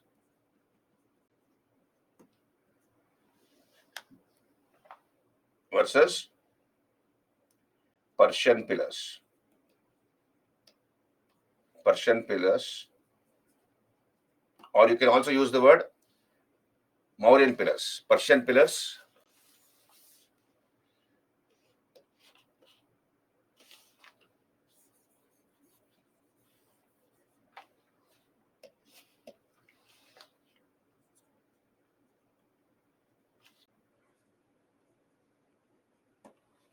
or Ashokan pillars versus Persian pillars. Let's talk about it.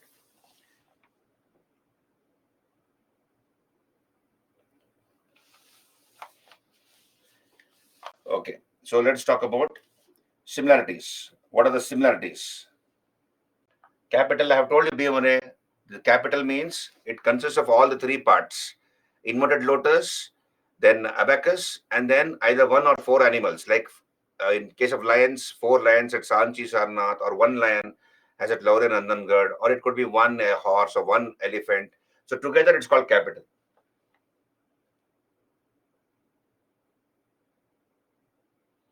No. Capital mean no capital means no animal has been depicted on top of the pillar. It's just a plain pillar, right? It's only a pillar without the capital. It's not that the capital has fallen down or broken up. Bhimare, bull capital means bull has been depicted on top of the pillar. It's called bull capital.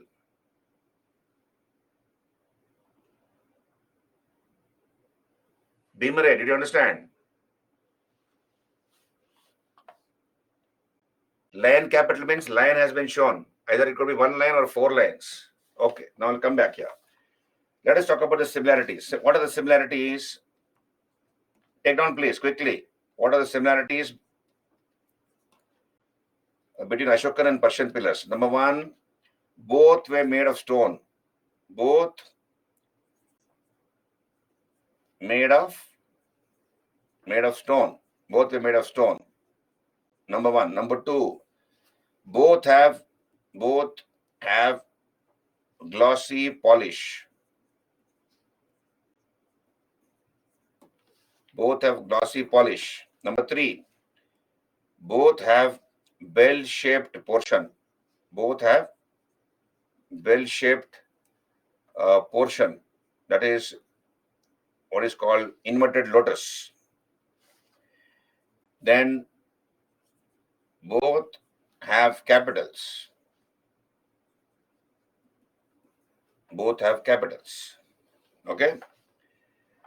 Next paragraph. So both are made up of stone. Both have glossy polish. They are made of stone, but they used to be polished.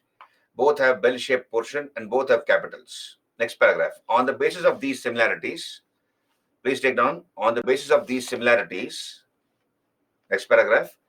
On the basis of these similarities, historians like Vincent A. Smith, V.A. Smith, historians like V.A. Smith believed that Ashokan pillars were a mere imitation of Persian pillars. Where Ashokan pillars were a mere imitation of Persian pillars.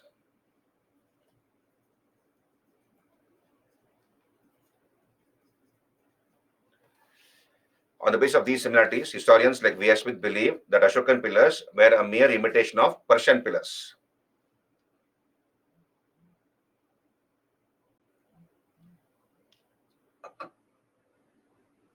Right?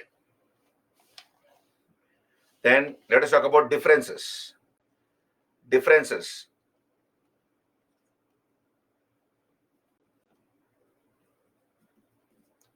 Differences. You make a chart. I'll use another page. Make a chart, please.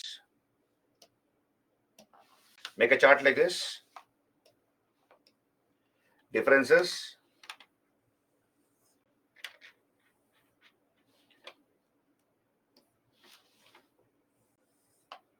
So you write here Mauryan pillars.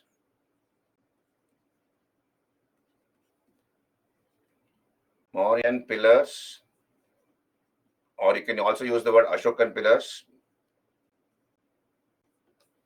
and Persian pillars. Persian or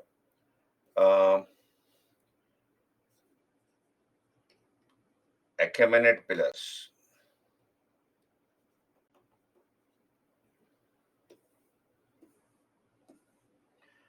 Number one,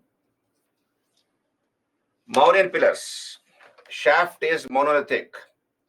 Shaft is monolithic.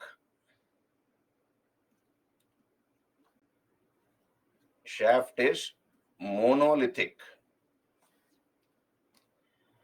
Persian pillars, shaft is made by joining a number of pieces. Shaft is made by joining a number of pieces.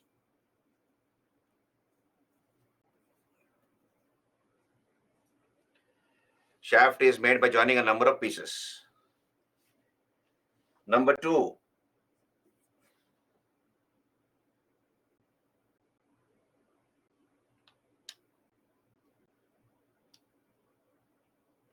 what is your question, Bhimre? Means Ashoka copied. Yeah, Mauryas were inspired by the Persian architecture. They borrowed the idea of installing pillars and depicting animals on top of their pillars from the Persians. I'll come to that. Did you understand, Bhimre? We'll come to that. Just hold on.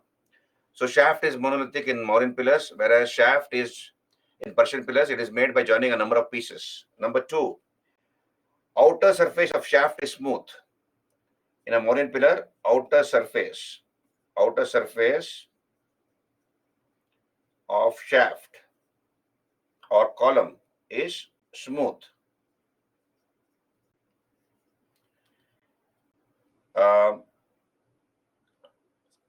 Outer surface in Persian pillars, outer surface has grooves. Has grooves. Outer surface has grooves. Right. Outer surface of shaft is smooth, whereas in Persian pillars it is made up of grooves. Number three, third one. Ashokan pillars, bell is only at the top. Is only at the top. That is Persepolitan bell. Bell only found at the top. Whereas in Persian pillars, bell is found both at the top and bottom. Bell, both top and bottom. Bell, that is Persepolitan bell, found both at the top as well as bottom. Okay. Then number four. Yeah, you're right, Krishna. I'll come to that. Just hold on. Ashokan pillars were erected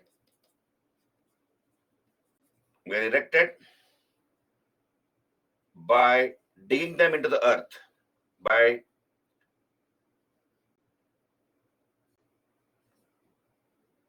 digging them into the earth.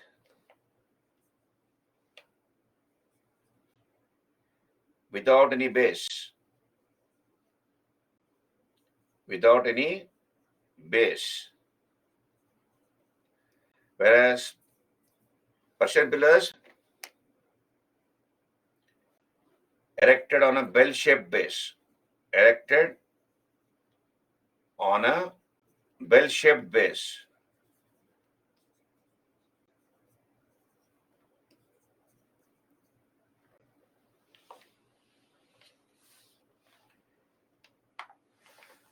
By digging them into the earth. Okay, next. I'll not write now. Just take down. Next point.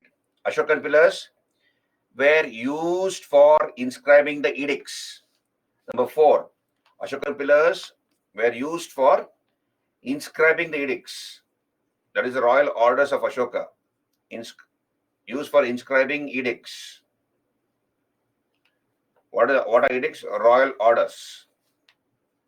Used for inscribing edicts or royal orders. Whereas Persian pillars were used for supporting the roof. Used, number 4 or 5 rather, number 5, used for supporting roof.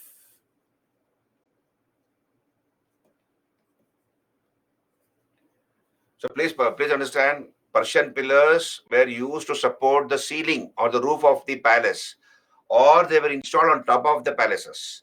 So whereas Ashokan pillars were independent constructions, independent installations, they were not supporting any roof or ceiling.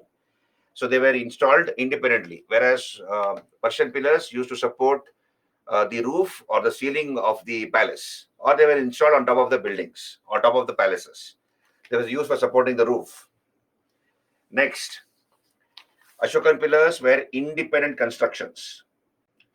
Number 5 were independent constructions.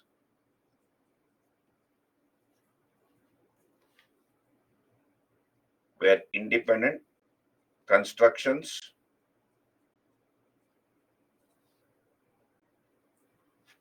Whereas Persian pillars, number 6, Persian pillars were part of a palace. Were part of a palace.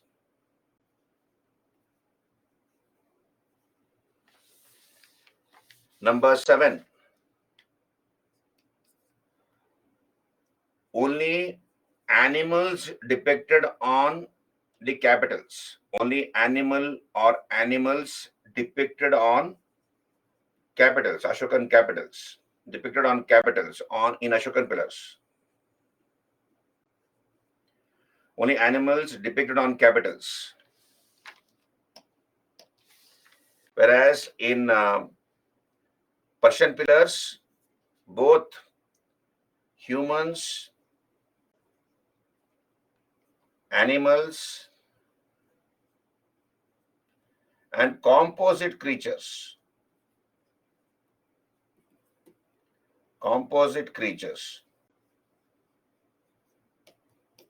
depicted.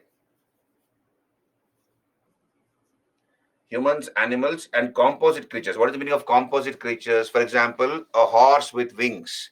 Let's say on top of the Persian pillars, you have a horse, a galloping horse, but that horse is shown with wings.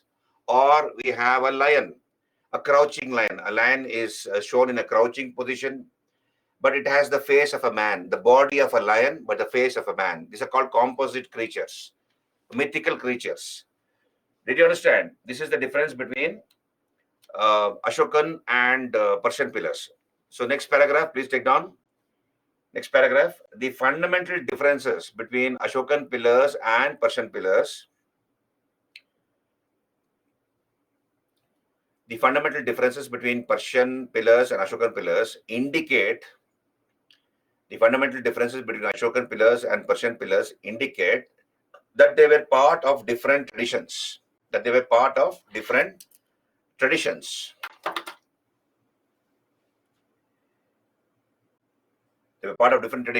Full stop. The conception, design, and purposes were different. The conception, design, and purposes were different. That they were part of different traditions. The conception, design, and purposes were different. Full stop. Therefore, Ashokan pillars cannot be accepted as a mere imitation of Persian pillars. Therefore, Ashokan pillars cannot be accepted as mere imitation of Persian pillars. Are you there with me? Hello? And basically two types of stones were used. In Ashokan pillars.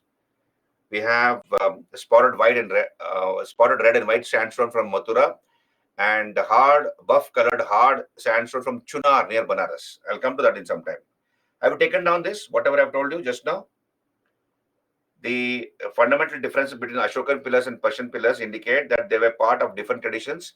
The conception, design, and purposes were different, and therefore Ashokan pillars cannot be considered as mere imitation of Persian pillars. Okay, this is about Ashokan pillars. Are you there with me, all of you? Clear? So just hold on. So we have discussed palaces, we have discussed pillars. We have discussed pillars, lots of Ashoka.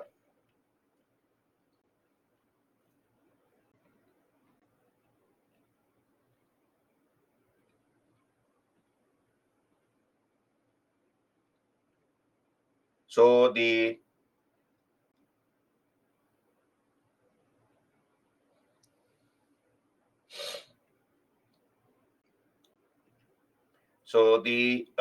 main stone, the main stone used to make Ashokan pillars are these. You can see on your screen spotted red and white sandstone from Mathura, hard sandstone from Chunar near Banaras.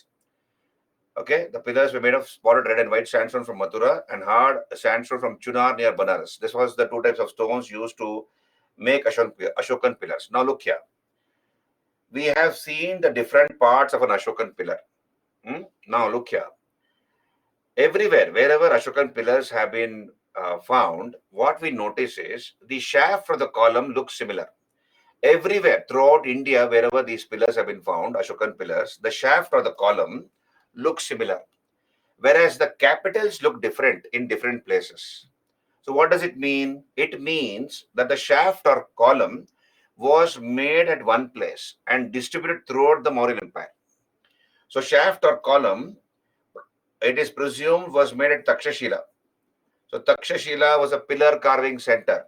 Shaft or column was made at Takshashila and transported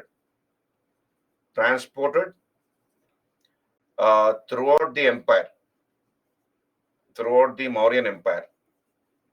And that speaks highly of the transport and communication facilities organized by the Mauryas, because it was a 30 to 40 ton and 30 to 40 feet tall, high, tall or length pillar. So it was very tall as well as very huge, very heavy.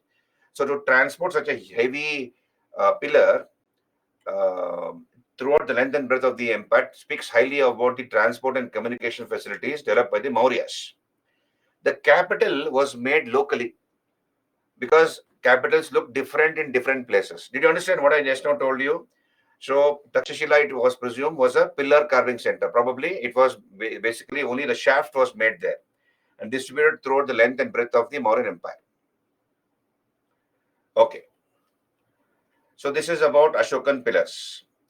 Now I would have conveniently gone to do stupas, but I don't have time for stupas. But I have time for viharas. We will discuss viharas. Look here on your screen. Let us come to viharas. Stupas I'll do tomorrow. I'll begin with stupa tomorrow. Now look here, viharas. Now viharas. What are viharas? Viharas are monasteries.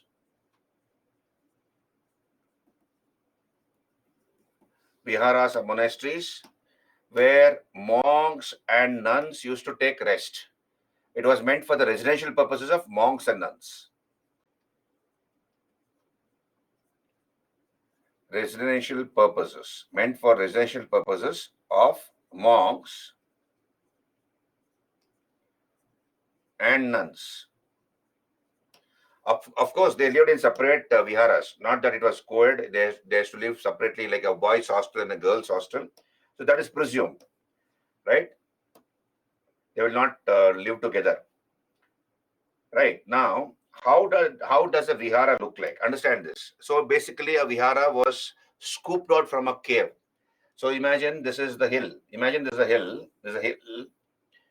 Okay, there's a hill or a mountain, and a cave has been dug up. A cave has been scooped out from this part. Okay, so this is a cave. So this cave has been, just hold on. So this is a cave which has been scooped out like this by the monks, right? Now, inside, how does it look like? How does a vihara look like? It looks like this. Look here on your screen. If you enter the vihara, it looks like this. So you have cells here, right? Then you have cells here. So you could have many cells like that. I'm just drawing a small diagram. Then you have a common hall meant for congregation of monks, right? So this is how a vihara, this is the entrance to the vihara. So monks, there used to be, this is found inside a cave, okay? This is found inside a cave, this design. And this is where the monks used to rest. They'll have stone benches where they'll sleep on. They'll sleep on those stone benches and they'll congregate here, maybe for prayers or something like that. So this is how a vihara looks like. Now look here. Ashoka donated 4 caves. You remember? Ashoka donated 4 caves to the Ajivika monks in the Barabara Hills. In the Barabara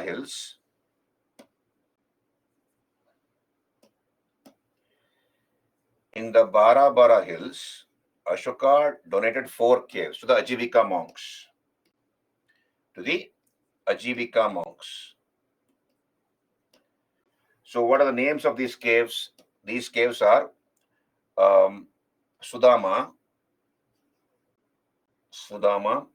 Lomas Rishi, Karna Chaupar, and Vishwa Jhompri.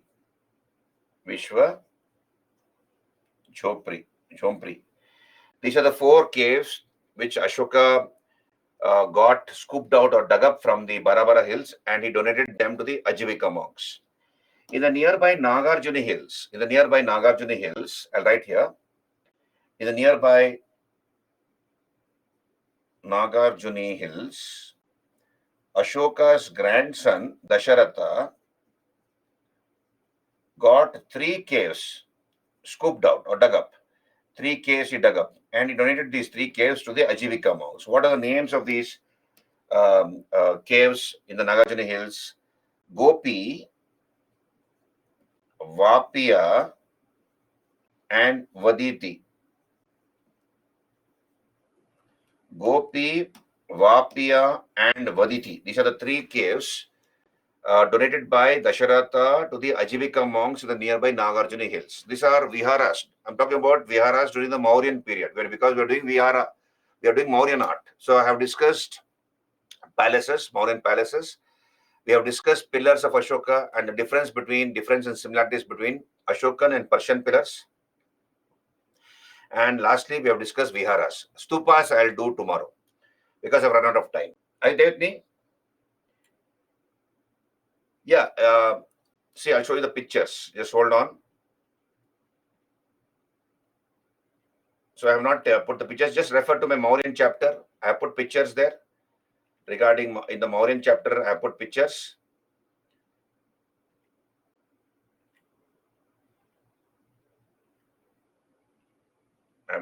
Did you get me that? So I have run out of time. I'll stop here. We will continue from stupas tomorrow. So tomorrow I have a lot of things to cover. Mauryan, pre-Maurya, Maurya, post-Maurya, Gupta, Nagara, Dravida, Vesara styles. So there'll be a lot of things to cover. So we'll meet tomorrow at the same time. Please revise your lessons. I'll finish it in the given time, hopefully. So you have a good night's sleep. We'll meet tomorrow. Thank you very much. If you have any doubts, mail me or you ask me tomorrow. Note down in a post-it paper, post-it card, and you note down in case you forget, and you ask me tomorrow. Okay? Good night. Thank you.